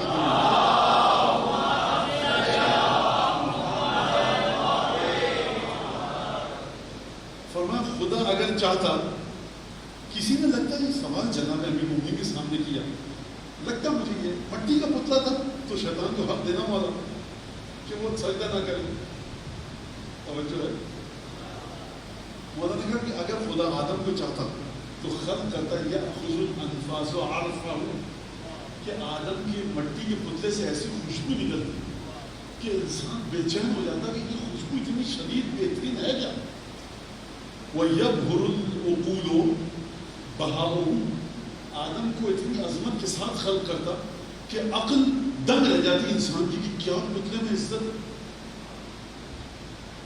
اور اس طرح سے نور نکلتا کہ انسان دیکھ نہیں سکتے، فرشتے دیکھ نہیں سکتے، نور ایسا نکلتا آدم کے پتلے سے کہ انسان دیکھ نہیں سکتا، خوشبو ایسی نکلتی کہ انسان دیوانہ ہو جاتا، عظمت ایسی ہوتی کہ انسان کی عقل دنگ ہو جاتی۔ خدا کر سکتا تھا کہ نہیں؟ جس نے سورج کو اس طرح سے بنایا اس کی طرف دیکھ نہیں سکتے آپ. گلاب کے پھول کی خوشبو ایسی تھی کہ آپ سنتے ہیں تو خوش ہو جاتے ہیں. ماؤنٹ ایوریسٹ پہاڑ کو عظمت ایسی تھی کہ انسان دیکھتا ہے تو خوفزدہ ہو جاتا ہے. سمندر کی موجیں ایسی ہیں کہ انسان دیکھتا ہے خوفزدہ ہو جاتا ہے. دریا اسی جگہ بکھر جائے انسان دیکھے خوفزدہ ہو جائے. تو جو خدا دریا کو یہ روانی دے سکتا ہے, سورج کو وہ نور دے سکتا ہے, گلاب کے پھول کو وہ خوشبو دے سکتا ہے, ان تینوں صفتوں کو آدم میں جمع نہیں کر سکتا. مولا فرماتے اس لیے لخفت البلوى, خدا نے اس لیے نہیں کیا پھر امتحان آسان ہو جاتا. پھر تم اپنی عقل کے مطابق دیکھتے کیا خوشبو ہے آدم میں, کیا عظمت ہے, کیا نور ہے, گر پڑو سجدے میں. خدا نے مٹی کے پتلے سے سجدہ اس لیے کروایا کہ تم پتلے کو دیکھ کر سجدہ نہ کرو, خدا کے حکم کو مان کر سجدہ کرو. دوڑے چلے جاتے ہو پاگلوں کی طرح سے دجف سے کربلا, کیا فائدہ ملتا ہے, کیا ہے؟ چاندی کی زری کو چومنے جاتے ہو, ایک قبر ہے یہیں سے امام حسین کے لیے نیک کام کر لیا کرو. آپ کہیں کہ بھائی ہم سونے چاندی کو چومنے نہیں جاتے, ہم نواسے رسول کے احترام میں جاتے ہیں. یہ جو قدم اٹھ رہے ہیں, ارے آج کل تو گاڑیاں آ گئی ہیں, بیٹھو گاڑی میں چلے جاؤ. یہ کس بیوقوف نے کہا ہے؟ آئندہ ایسی بات مت کہنا, ہمارے مولا نے کہا ہے. لوگ اعتراض کرتے ہیں ہمارے مولا نے کہا ہے. تو دیکھو جو اس وقت تھا, میرے مولا کو نہیں پتا تھا کہ ایک دن گاڑیاں ایجاد ہوں گی. میرے مولا نے کہا من مشا الی الحسین, جو پیدل زیارت پر جائے. تو خلاصہ کیا ہوا, دین کو دو اہل بیت سے, دین کو دیجیے جس طرح سے اہل بیت نے سکھایا. اگر اہل بیت کی زندگی میں اس چیز کا وہ بنا فرما رہے ہیں, طریقے کو پسند نہیں فرما, آپ اپنے طریقے سے سمجھیں. یہاں تک بات آپ میرے ساتھ آئے. لہٰذا یہ بہت بڑا مسئلہ ہے, راوی جانتا ہے اگر میں نے دین کو اپنے حساب سے لیا تو گمراہ ہو جاؤں گا, شیطان کے ساتھ میں شروع ہوں گا. اور اگر بندگی اور تعبد کیا ان الدین عند اللہ الاسلام, آیت تو یاد ہے نا ترجمہ, تو میں کہوں گا راوی سے پانچویں امام سے کیوں پوچھ رہے ہو, بھائی تمہیں عربی آتی ہے, قرآن پڑھو, مولا کائنات کے اقوال موجود ہے پڑھو, امام سجاد کی کتابیں پڑھو. اب امام محمد باقر سے کیوں پوچھ رہے ہو؟ راوی جواب دے گا کہ دیکھو قل لا اسألکم علیہ اجرا الا المودۃ فی القربى, ان سے مودت کا مطلب صرف یہ نہیں ہے کہ محبت کرو, بلکہ ان سے مودت ایسے کرو کہ ان کے مقابلے میں نہ کسی کو پاک سمجھو, نہ طیب سمجھو, نہ طاہر سمجھو, نہ عالم سمجھو, نہ اعلیٰ سمجھو, جو کچھ سمجھو ان کو سمجھو, ان سے دو. لہذا اگر آپ, امام نے کہا لقد وَإِن كُنْتَ أَخْسَرْتَ الْخُطْبَةَ, بات تو تم نے چھوٹی سی کی, لیکن اعظم فی المسئلہ, تیرا سوال بہت عظیم ہے. تو میں نے کیا کہا ابھی تک, لا الہ الا اللہ کہو, محمد رسول اللہ کہو, اور جو کچھ اللہ کے پاس سے آیا اس کو مانو. بات ختم ہو گئی؟ نہیں. ہماری گفتگو کیا ہے, نوجوان بچے سنیں, دین اسلام ہے, دین ہے اسلام. اور یہ راوی آ کر دین پوچھ رہا, فرمایا کہ والموالات لنا, ہمارے ساتھ ہمیشہ دوستی اور محبت رکھو. والبراءۃ من عدونا, ہمارے دشمن سے ہمیشہ بیزار رہو, نفرت رکھو. والتسلیم لامرنا, ہمارے امر جب آ جائے ہمارا سر جھکا دو. والانتظار لقائمنا, ہمارے بارنے کا مسلسل انتظار کرتے رہو. والتقوی والورع, تقوی اور پاکیزگی کو اختیار کرو. اب کوئی بھی آپ کو دین سکھائے, اگر ان چیزوں سے باہر ہے تو دین نہیں بتا رہا, آپ کا پانچواں امام بتا کر چلا گیا. اگر کہیں پر مودت اہل بیت میں کمی ہے, سمجھ لیجیے دین نہیں ہے. اگر دشمن اہل بیت سے نفرت میں کمی ہے, سمجھ لیجیے دین نہیں ہے. کیونکہ آپ کے اور ہمارے پانچویں امام نے جب دین سکھایا, شروع کیا دین کو کہاں سے, لا الہ الا اللہ سے. اگلا مرحلہ کہاں پر آئے, محمد رسول اللہ. تیسرا مرحلہ کہاں پر آئے, التسلیم لامرنا. چوتھا مرحلہ کہاں پر آئے, والموالات لنا, ہم سے مسلسل محبت کرتے رہنا. پانچواں مرحلہ کہاں پر آئے, والبراءۃ من عدونا, ہمارے دشمن سے ہمیشہ بیزار رہنا. چھٹا مرحلہ کیا آیا, وانتظار قائمنا, بارنے کا مسلسل انتظار کرنا. اور پھر اس کے بعد ساتویں اور چھٹے اور آٹھویں مرحلے پر کیا فرمایا, والتقوی والورع, اور تقوی اور ورع ہمیشہ اپنے پاس رکھنا. درود بھیجیں امام کی بارگاہ میں.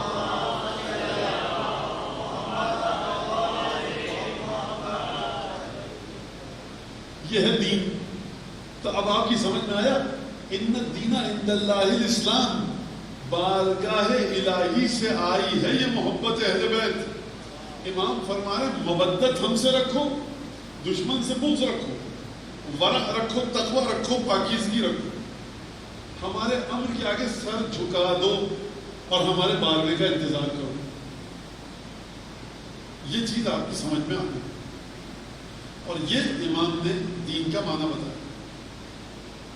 کل میں نے ایک بات آپ کے سامنے کہی تھی کہ دین کا ایک مرحلہ ایسا ہے کہ جہاں پر جب وہ دین جاتا ہے تو عمل کرنا بڑا مشکل ہو جاتا ہے، اور اچھے اچھے لوگ وہاں پر عمل نہیں کر پاتے، ہے نا. کہنے کو لفظ بڑا آسان ہے، رسول اللہ سے محبت کیجیے، امیر المومنین سے محبت کیجیے، پنجتن سے محبت کریں، ان کے دشمن سے نفرت رکھیں. کہنے کو لفظ بڑا آسان ہے، لیکن جب یہ محبت ایک تو مرحلہ اپنا امتحان مانگتی ہے تب وہ کیا ہے. اچھا دیکھیے میں بتا دوں نوجوان بچوں کو، ابھی اس وقت میں آپ کا امام آپ کے سامنے، لہٰذا براہ راست وہ تمام چیزیں جو امام کی موجودگی میں جب امام آپ کے سامنے وہ واجب ہے، وہ اس وقت واجب نہیں ہے. میں اس میں مثال دے دوں، دین جو ہے وہ اہل بیت ہے. مثال دوں، مثال ہے، توجہ کیجیے گا. آپ گئے نجف، آپ نے ٹائم دے میرے مرضی تکلیف سے، سرکار آپ چون بتائیے. سرکار میں نماز اس طرح سے پڑھتا تھا، روزہ اس طرح سے رکھے 5 مہینے اس رمضان مبارک کے، مرضی سننے کہہ رہا دوبارہ روزہ رکھو. اچھا ٹھیک ہے. اچھا میں نے خمس اس طرح سے دیا، مرضی کہہ رہا دوبارہ خمس دو. سرکار کو تو میں نے دے دیا، وہ تو خرچ ہو گیا، غلط دیا، دوبارہ دو. ابھی جو آ رہے تھے سفر میں نجف ایئرپورٹ پہ نماز ایسے پڑھی، کربلا میں ایسے پڑھی، کوفے میں ایسے پڑھی، مرضی کہہ رہے تھے ساری نماز غلط، دوبارہ پڑھو. فرض کیے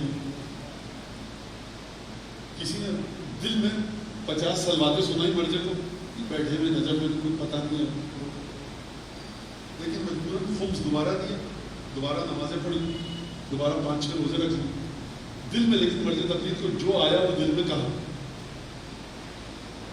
ہو سکتا ہے نا، ہونا نہیں چاہیے لیکن ہو سکتا ہے. آپ کی نماز باطل ہے کیا جو آپ نے مرضی تقلید کو، یا میں نے، یا کسی نے، نعوذ باللہ مثال دے رہا ہوں، اگر کوئی ایسا کرے تو اس کی نماز باطل ہے؟ نہیں.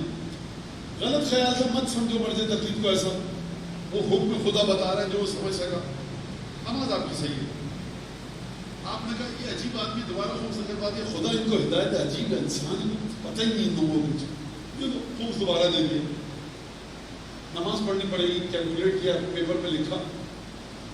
آگے خود تو فارغ لوگ بیٹھے رہتے ہیں، مولوی لوگ، اس سے کو کیا پتا، صبح 6 بجے نکلتے ہیں، رات کو 8 بجے آتے ہیں، گھر میں داخل ہو، بیوی بچے، ایک عجیب، اور دوبارہ نماز پڑھو. بیوی نے پوچھا کیا کرے، کہا نجف گیا تب مصیبت آ گئی، پتہ نہیں نماز پڑھنا گئے تو وہ قضا نماز ادا کر رہا ہوں دوبارہ سے.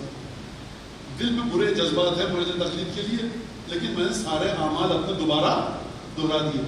آپ کی نماز بھی صحیح ہے، آپ کا روزہ بھی صحیح ہے، آپ کا خمس بھی صحیح ہے. اب آپ گئے امام کے پاس کہ جب میں رسول اللہ مسئلہ یہ ہے، امام نے کہا دوبارہ پڑھو نمازیں. کہا جب میں رسول اللہ خمس اس کو دیا تھا، امام نے کہا غلط ہے، دوبارہ دو. کہا مولا 5 روزے ایسے رکھے تھے، کہا غلط ہے، دوبارہ رکھو. اب اگر مومن کے دل میں رتی برابر امام کے بارے میں غلط خیال آیا، نہ نماز قبول ہے، نہ روزہ قبول ہے، نہ خمس قبول ہے. مرجع تقلید کی حیثیت ایسی ہے کہ دل میں غلط جذبات رکھ کے عمل کرو. عمل باطل نہیں ہے، لیکن کیونکہ اہل بیت دین ہیں، لہذا اگر ان کے بارے میں دل میں ذرہ برابر غلط جذبات آئے، لاکھ نمازیں پڑھتے رہیے، لاکھ روزہ رکھتے رہیے، نماز باطل ہے، باطل نہیں ہے، منہ پر مار دی جائے گی.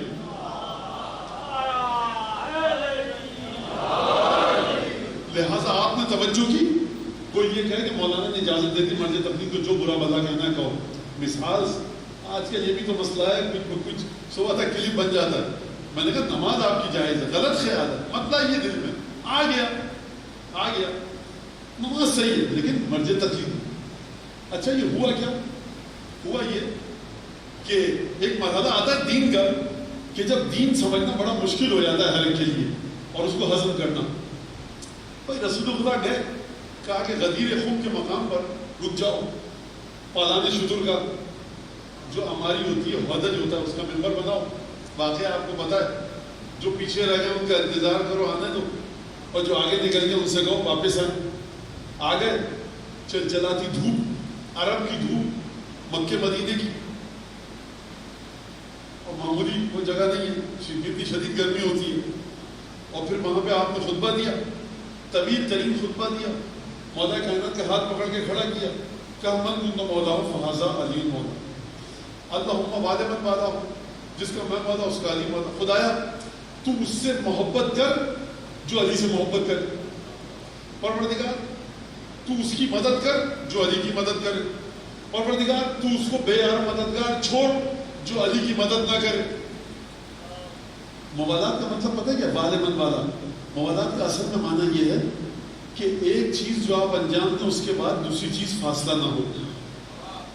وضو کے اندر موالات شرط ہے. یہ موالات کیا ہے؟ سنے بچے, آپ نے چہرہ دھویا, سب کو وضو آتا ہے انشاءاللہ کے, چہرہ دھویا, گئے ایک چائے پی, روٹی سالن کھایا, دوبارہ آ کر دائیں ہاتھ دھویا, دائیں ہاتھ دھویا, پھر پروگرام آ رہا تھا ٹی وی پہ خبریں سنی, پھر آ کر بائیں ہاتھ دھویا, پھر آ کر ٹہلنے نکلے گلی میں, پھر مسا کیا, پھر آ کر دوست سے ٹیلی فون پہ بات کی 10-15 منٹ, پھر پیر کا مسا کیا.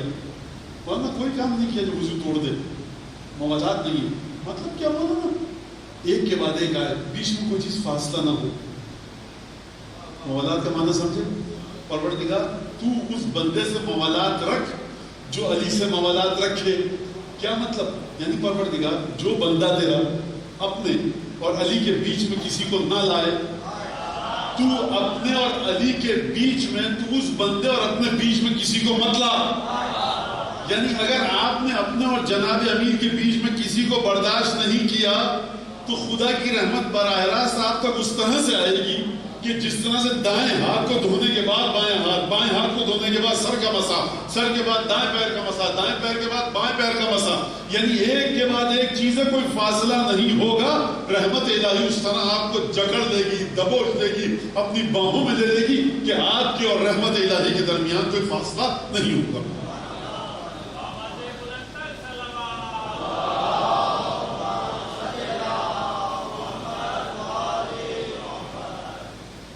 اچھا, یہ بات آپ سن چکے ہیں, میں کیا بتاؤں, لیکن بچے ہمیشہ بتانی چاہیے, بچے سنتے رہیں.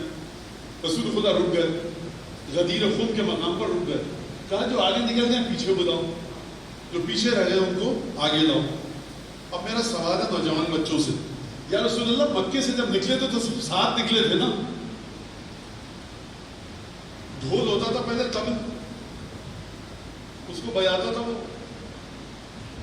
لوگ سنتے تھے. کیا ہوا پرانے زمانے میں, رسول خدا کی بات نہیں کر رہا, لوگ سنتے تھے کیا بھائی یہ اعلان آیا ہے. آج کل واٹس ایپ پہ اناؤنسمنٹ آتی ہے, وہ پہلے ہوتا تھا سب لوگ آتے تھے ڈھول بجانے والے کے پاس, کیا ہو رہا ہے بھائی, تب بجتا تھا یہ اعلان آیا ہے. یا رسول اللہ جب آپ مکے سے چلے تھے تو سب کو یہ کہہ دیتے, آپ نے خطبہ دیا تھا, جبرائیل آتے آپ کی آواز کو 1.5 لاکھ صحابیوں میں پھیلا دیتے کہ غدیر خم پہ ملیں گے. آپ پہنچے غدیر خم پہ, کچھ لوگ پہلے نکلے تو وہ آگے نکل گئے, کچھ لوگ ابھی مکے سے نہیں نکلے تو وہ پیچھے رہ گئے. رسول خدا رکے میں کہنا پیچھے والوں کا انتظار کرو, آگے والوں کو واپس لاؤ. تو یہ مکے سے کیوں نہیں کہتے؟ وہ بیچارے چلے گئے, واپس آئیں گے, اونٹ ہیں, گھوڑے ہیں, خچر ہیں, گھاس زیادہ کھلانی پڑے گی, پانی پیئیں گے, تکلیف میں ڈالا آپ نے یا رسول اللہ. یہ کیوں کیا؟ اشارتاً کہوں کہ دیکھو علی اپنے مقام سے نہیں ہٹے گا, جو پیچھے رہ گیا اس کو علی تک آنا ہے, جو آگے نکل گیا علی تک آنا ہے. اور یہی روایت ہے کہ مثل علی کا مثل الکعبۃ, علی بن ابی طالب کی مثال کعبے کی مثال ہے. یزار ولا یزور, سب کو کعبے کے پاس آنا ہوتا ہے, کعبہ کسی کے پاس نہیں جاتا. لہٰذا آپ نے توجہ کی, یہ اعلان ہوا, آپ نے واقعہ سنا حارث بن نعمان فہری کا. بس ایک واقعہ یہ اور ایک واقعہ خندق کا. خندق نہیں پڑھوں گا, نوجوان خوش ہو جائیں گے, آج تو مولانا خندق پڑھیں گے. اچھا, یہ مولا علی کی دی ہوئی عزت ہے ذاکروں کو, خطبہ کو, علماء کو, کہ واقعہ پڑھتے ہیں مولا علی کی بہادری کا, اور ہم مولوی حضرات ہاتھ میں تلوار نہیں پکڑ سکتے. کوئی سامنے سے آ جائے لائف شریف پہلوان تو مجھ جیسے کہ ہاتھ سے تلوار چھپ جائے، لیکن ہم مولا علی کا واقعہ پڑھتے ہیں تو ہمارے نوجوان ان کے دل میں جوش و محبت زیادہ ہوتا ہے، اور یہ واقعات ہم کو اگلی نسل کو بتانے ہیں۔ کبھی بھی مولا کائنات کے معجزات، واقعات، بہادری کے، سخاوت کے مجلسیں اس سے خالی نہ ہوں۔ ہمیشہ آپ کے یہاں واقعات سنانے کی عادت ڈالیے مولا کائنات کے۔ رسول خدا کا حکم ہے اپنی مجلسوں کو زینت دو علی کے ذکر سے، علی کی نماز کا، جناب امیر کی نماز کا ذکر ہو، عبادت کا ہو، سخاوت کا ہو، بہادری کا ہو، علی کا ذکر جہاں سے کیا جائے وہ ذکر علی ہونا چاہیے۔ حارث بن نعمان فہری آیا رسول اللہ کے پاس، کہ یا رسول اللہ مسلمان ہے،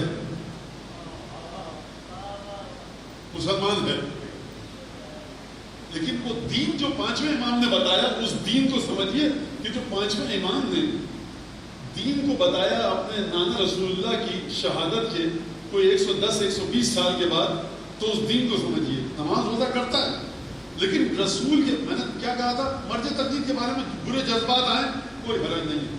کوئی حرج کا مطلب یہ نہیں کہ اچھی بات ہے، نماز صحیح ہے۔ پھر نوجوان بچے سنیں، برا خیال، مہاراجی کے علماء کی آپ غیبت کوئی کرے، برا لفظ کہے، کسی کا فتویٰ پسند نہیں آیا، کوئی بھی لفظ منہ میں آیا کہہ دیا، غلط بات، صحیح چیز نہیں ہے۔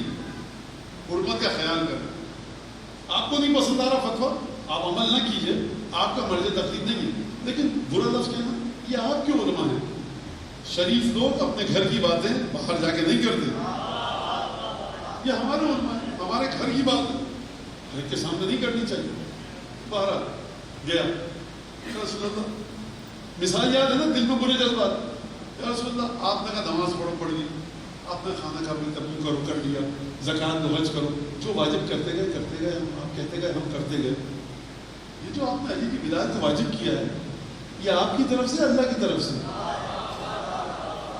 یہ نادان، بدبخت، ملعون اور جو بھی اس فکر کے ماننے والے ہو، جو یہ کہے کہ یا رسول اللہ آپ کا حکم ہے تو میں تو نہیں کر رہا، اللہ کا حکم ہے تو میں کروں گا، یعنی تم تعین کرو گے کہ اللہ کا رسول کیا کہہ رہا ہے۔ اب آپ کی سمجھ میں آیا امام باقر کی حدیث کی گہرائی؟ والتسلیم والاقرار بما جاء من عند اللہ، جو اللہ کے پاس سے آیا مانو، تو جو اللہ کے پاس سے آیا تم کو بتایا کس نے کہ اللہ یہ کہہ رہا ہے؟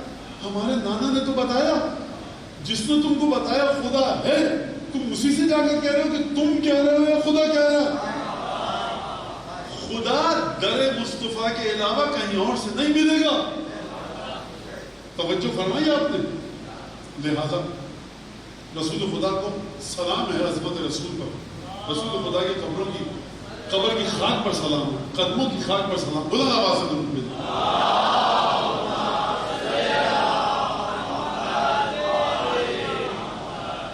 کہا کہ نہیں یہ خدا کی طرف سے حکم، خدا نے کہا ہے، خدا نے کہا ہے۔ نماز روزہ کرتا تھا، خود کہہ رہا ہے کرتا تھا، کہا کہ خدا اگر یہ تیری طرف سے ہے، بریکٹ میں میرا جملہ مجھے پسند نہیں آیا، خدا اگر تیری طرف سے ہے تو میں اس کو نہیں مانتا، عذاب بھیج۔ علی کی ولایت کا واقعہ دیکھنے، سننے، سمجھنے سے بہتر یہ ہے کہ مجھ پر عذاب بھیج دے میں مر جاؤں۔ کتنی نفرت ہے علی بن ابی طالب سے اس کو۔ یہ واقعہ میں علامہ ہلی نے نہیں نقل کیا، یہ واقعہ شیخ طوسی نے نقل نہیں کیا، یہ واقعہ آیت اللہ محسن الحکیم نے نقل نہیں کیا ہے، یہ واقعہ علماء اسلام کی کتابوں میں ملتا ہے، سنی شیعہ دونوں نے نقل کیا ہے۔ سورہ معارج کی تفسیر میں اللہم ان کان الحق من عندک فامطر علینا من السماء عذابا، خدایا اگر یہ تیری بات ہے مجھ سے برداشت نہیں ہوتی اس کی شکل، رسول کے بھائی کی شکل۔ کون؟ علی، جس نے تم کو بدر میں بچایا، خیبر میں بچایا، خندق میں بچایا، جس علی نے اپنے بچوں کو فاتح سلایا، تم کو روٹیاں دی، جس علی کی زوجہ فاطمہ زہرا کی ماں نے مکے میں تم کو پالا، جس رسول نے تم کو جہنم سے بچایا، کچھ تو احسان مانو اس کا۔ کہا خدایا اگر یہ تو کہہ رہا ہے میں نہیں مان سکتا، اس زندگی سے موت بہتر ہے۔ ہوتا ہے نا کبھی ایسا ہماری زندگیوں میں بھی، ہم خاندان میں اپنے خاندان کے بچوں کو دیکھتے ہیں آگے نکل رہا ہے، میرا بچہ آگے نہیں نکل پایا، اس کا بچہ آگے نکل گیا، خدایا انشاءاللہ موت ہے برباد ہو، اس کو کچھ نہیں ہو، خدایا مجھے موت دیتا ہے برداشت نہیں کر سکتا۔ تو حسد بہت بڑی بیماری ہے، خود حسد بڑی بیماری ہے، اور جب حسد علی ابن ابی طالب سے ہو، اس سے بڑھ کر کوئی اور مرض ہے نہیں۔ بت پرستی کی شفا ہے، حسد علی ابن ابی طالب کی شفا نہیں ہے۔ آسمان سے پتھر آیا، آسمان سے اسی وقت پتھر آیا، سر پہ لگا اور بدن میں سوراخ کرتا ہوا نکل گیا، اور خدا نے آیت نازل کی سأل سائل بعذاب واقع، مانگنے والے نے ہم سے عذاب مانگا، ایسا عذاب کہ جو ہو کر رہے۔ لہذا آپ نے توجہ کی کہ دین خدا کہاں تک ہے، تو دین خدا کو سمجھا ہی نہ تھا، یہ سمجھ رہا ہے کہ جو دین خدا میری سمجھ میں آئے گا مصطفیٰ بتائیں گے، میری سمجھ میں آئے گا مانوں گا، لیکن جہاں میرے مزاج کے خلاف مصطفیٰ چلے تو اس بات کو نہیں مانوں گا۔ ایک دفعہ علی ابن ابی طالب کی ولایت کا ذکر کیا گیا، نہیں مانا، حسد اتنا بڑھا کہ آسمان سے عذاب کی دعا مانگی، تو اب آپ کی سمجھ میں آیا ان شانئک ھو الابتر، اب آپ کی سمجھ میں آیا لعنہم اللہ فی الدنیا والآخرہ، دنیا اور آخرت میں لعنت ہے، آخرت میں عذاب علیم ہے جو اللہ کے رسول کو اذیت دے۔ یہاں تک بات ختم ہو گئی۔ ایک مرحلہ دین کو سمجھنے کا، یعنی بغض علی بن ابی طالب نہ ہو، دوسرا مرحلہ مودت رسول کا۔ عمرو بن عبد ود خندق کو پھلانگ کر آیا، مختصر بتاؤں، خندق کھودی گئی، جنگ خندق میں کفار حملہ کریں گے تو گھوڑے کو پھلانگ کے نہ آ سکیں، خندق کے ادھر رہیں، مسلمان ادھر رہیں، جنگ نہ ہو، تھک ہار کے چلے جائیں، سامنے خندق، پیچھے مدینے کا شہر، پیچھے سے حملہ نہ ہو سکے، حملہ سامنے سے ہو۔ عمرو بن عبد ود چھلانگ لگا کر آیا، رسول خدا کے خیمے کے گرد چکر لگائے، کہا این جنتکم التی تزعمون ان قتلتمونی، کہاں ہے وہ تمہاری جنت جس کے بارے میں تمہارا یہ خیال ہے کہ اگر تم نے مجھے قتل کر دیا تو اس جنت میں چلے جاؤ گے، نکلو نہ، آؤ مارو مجھے، اور اگر قتل ہو گئے تو تب بھی جنت میں جاؤ گے، مجھے مار دیا تب بھی جنت میں جاؤ گے، تو نکلو باہر۔ کون نکلا؟ ایک نوجوان کھڑا ہوا، اس نوجوان کی عمر ہے 25-26 برس، یہاں بیٹھے ہوں گے 25-26 برس کے نوجوان، اور کوئی 26-25 برس کا نوجوان ہے نا، وہ آئینے میں جا کر اپنے گھر میں شکل دیکھے، اپنی صورت دیکھے، اور مالا کائنات پر اس وقت گھر میں جا کر جتنے درود بھیج سکتا ہے بھیجے کہ میں بھی 25-26 برس کا ہوں، اگر یہ واقعہ ہو ہم کہاں کھڑے ہیں۔ جب امام زمانہ آئے، ابھی کی بات نہیں کر رہا، جب امام آئے وہ نوجوان کھڑا ہوا، 3 دفعہ وہ نوجوان کھڑا ہوا، تینوں دفعہ رسول خدا نے بٹھا دیا۔ کیوں؟ کیونکہ اگر پہلی دفعہ بھیج دیتے تو میں بھی ہوتا تو کہتے کہ یا رسول اللہ آپ نے جلدی کی، ہم بھی آنے والے تھے۔ یہ جنگ خندق نہیں ہے، یہ رسول سے محبت کا امتحان ہے، کہ یہ ناموس رسالت کا امتحان ہے کہ دیکھو وہ توہین رسول کر رہا تھا کہ نہیں کر رہا تھا۔ پہلی دفعہ علی کھڑا ہوا اکیلا، کوئی کھڑا نہ ہوا، ہم نے بٹھا دیا۔ دوسری دفعہ علی کھڑا ہوا، کوئی کھڑا نہ ہوا۔ تیسری دفعہ علی بن ابی طالب اپنے مقام سے بلند ہوئے، کوئی بلند نہ ہوا۔ تب ہم نے کہا، رسول نے فرمایا یا علی ھذا امر، علی کچھ پتہ بھی ہے، یہ امر ہے۔ کہا یا رسول اللہ وانا علی، میں علی ہوں۔ لہذا یہ جنگ خندق نہیں ہے، یہ مودت رسول کا امتحان ہے۔ اب آپ کی سمجھ میں آ گیا، جو دین کو سمجھے، نماز، روزہ، حج، زکوٰۃ، وہ اتنی آسانی سے کھڑا نہیں ہوگا۔ جو دین سمجھے، میرا دین ہے رسول، میرا دین ہے محمد مصطفیٰ، میرا دین ہے پنجتن، میرا دین ہے میرے زمانے کا امام، میرا دین ہے مولا حسین، میرا دین ہے امام رضا، میرا دین ہے علی بن ابی طالب، وہ کھڑا ہو جائے گا۔ تبھی تو رسول کا سر گھٹنوں پر تھا، علی نے نماز نہیں پڑھی تھی۔ اگر علی دین سمجھتے نماز کو، کہتے یا رسول اللہ ذرا اٹھ جائیے۔ علی جانتے ہیں کہ نماز اس وقت تک نماز ہے جب رسول کو اذیت نہ ہو۔ یہ سمجھیے، کہا یا علی ھذا امر، یہ امر ہے۔ یہ میں آپ کو پھر نوجوانوں کو بات بتا رہا ہوں، یہ سارے کی ساری جو بات میں کر رہا ہوں یہ اس وقت ہے جب امام معصوم سامنے ہو۔ اس وقت یہ باتیں کسی کام کی نہیں ہیں، یہ باتیں کس کام کی ہیں اس وقت؟ کہ آپ کی مودت ائمہ کو اس طرح سے اپنے دل میں مودت کو رکھو. نہ ابھی مولا کائنات ہے نہ امام زمانہ. اگر امام زمانہ آ جائیں خدا ہم سب کو ان کا دیدار کروائے. محمد صلی اللہ علیہ وسلم.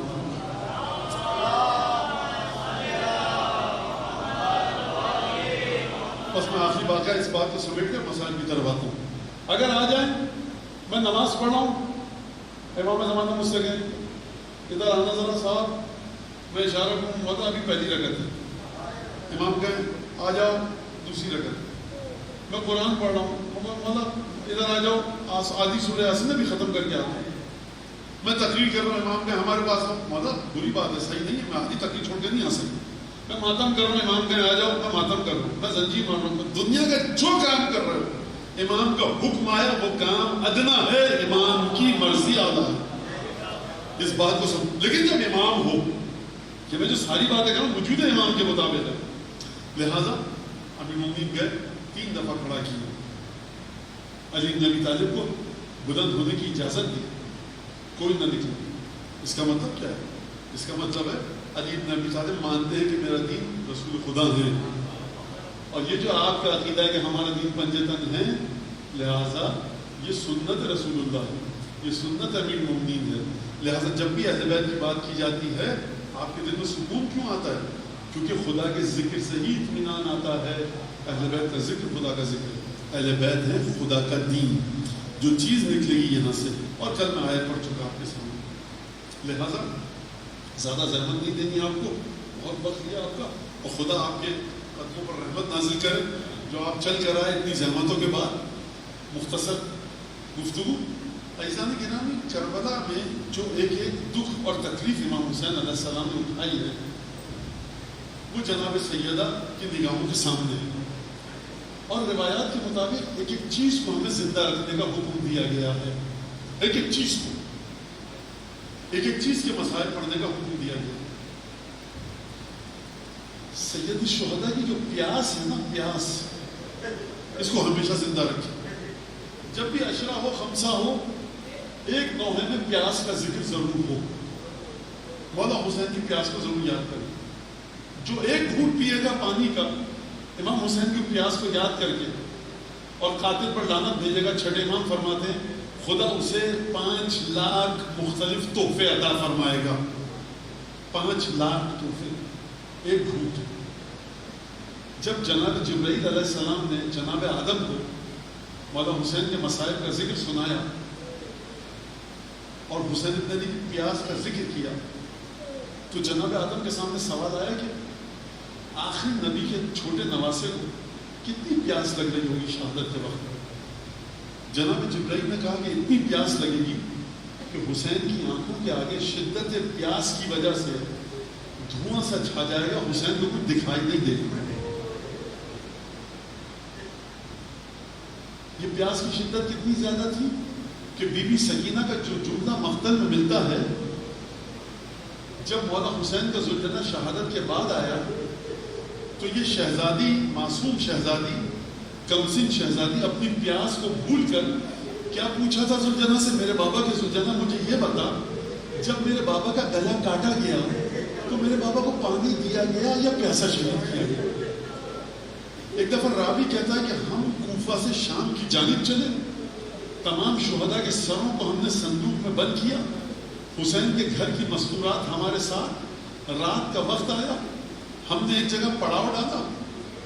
ایک دفعہ میں نے دیکھا کہ آسمان سے عماریاں اتری, ان عماریوں میں ایک کے بعد ایک معظمہ خواتین اتری, مستورات اتری, برقع پوش, کہ جن کے برقعوں میں سے نور نکل رہا تھا, دیکھا نہیں جا رہا تھا, آنکھیں دیکھ نہیں سکتی تھی, ہیبت عجیب تھی. ایک کے بعد ایک مجھے بتایا گیا کہ یہ جناب آسیہ فرعون کی زوجہ ہے, یہ جناب حوا ہے, یہ جناب مریم ہے, یہ موسیٰ کی بہن ہے. اب اس کے بعد ایک ہماری اتری آسمان سے کہ جس کا نور سب سے زیادہ تھا, وہ ہماری آسمان سے زمین پر آئی. اب اس میں ایک برقع پوش معظمہ بیوی نکلی جس کے برقعے سے سب سے زیادہ نور نکل رہا تھا. میں نے پوچھا یہ کون ہے؟ کہا گیا تو نہیں پہچانا, تو نہیں سمجھا, یہ حسین کی مادر گرامی فاطمہ زہرا ہے. تمام معظمہ مستورات اپنے مقام پر. ایک دفعہ جناب سیدہ نورانی برقعے میں اس صندوق کے پاس گئی جس میں مولا حسین کے سر تھا. صندوق کو کھولا, سر اقدس کو نکالا. روایت کے الفاظ ہیں کہ اپنے دست مبارک سے ایک دفعہ حسین ابن علی کے زلفوں کو سنوارنا شروع کیا. بی بی سیدہ نے فرمایا یا مظلوم حسین, اے فاطمہ کے مظلوم حسین, یا غریب حسین, اے فاطمہ کے پردیسی حسین. اور آخری جملہ سنو گے, یا عطشان حسین, اے زہرا کے پیاسے بیٹے حسین. یعنی بیٹا تجھے پانی نہ دیا گیا, بغیر پانی شہید. اللهم كن لوليك الحجة بن الحسن صلواتك عليه وعلى آبائه في هذه الساعة وفي كل ساعة وليا وحافظا وقائدا وناصرا ودليلا وعينا حتى تسكنه ربك طوعا وتمتعه فيها طويلا. اللهم بحق محمد وآل محمد عليك صل على محمد وآل محمد وعجل فرجهم وأهلك عدوهم من الجن والإنس من الأولين والآخرين واكفنا ما همنا وارزقنا العافية ووسع رزقنا وطول أعمارنا مع الصحة والسلامة في الجسم والروح. ربنا تقبل منا إنك أنت السميع العليم وتب علينا إنك أنت التواب الرحيم. قال والے تمام مومنات جو موجود ہیں, مجھ سے درخواست کی گئی ہے. بعض نوجوان بچے آئی سی یو کے اندر طبیعت شدید خراب ہے, بعض کو ڈاکٹروں نے آپریشن کا کہا جواب دے دیا ہے. آپ سے جو میسج آئے آپ تک کچھ تک جو پیغامات ہیں, پروردگار تجھے واسطہ دیتے ہیں نہایت عاجزی انکساری حقارت کے ساتھ تیری بارگاہ میں جناب سیدہ کے نام کو شفیع قرار دیتے ہیں, سید الشہداء کے سر اقدس کو شفیع قرار دیتے ہیں. پروردگار جو مومن جو مومنہ حاجت لے کر یہاں موجود ہے, گھروں میں مجلس سن رہے ہیں, بعد میں سنیں گے, پروردگار ان کی حاجت کو پورا فرما. کوئی تنگ دست ہے, نادار ہے, قرض دار ہے, پریشان حال ہے, بے اولاد ہے, بے روزگار ہے, اس کی مشکل کو دور فرما. حضرت حجت کی قلب سے ہر قسم کے دکھ کو دور فرما, ان کے ظہور میں تعجیل فرما, ہمیں ان کے انصار و عوام میں شامل فرما. اس امام باڑے کے منتظمین کی توفیقات میں اضافہ فرما.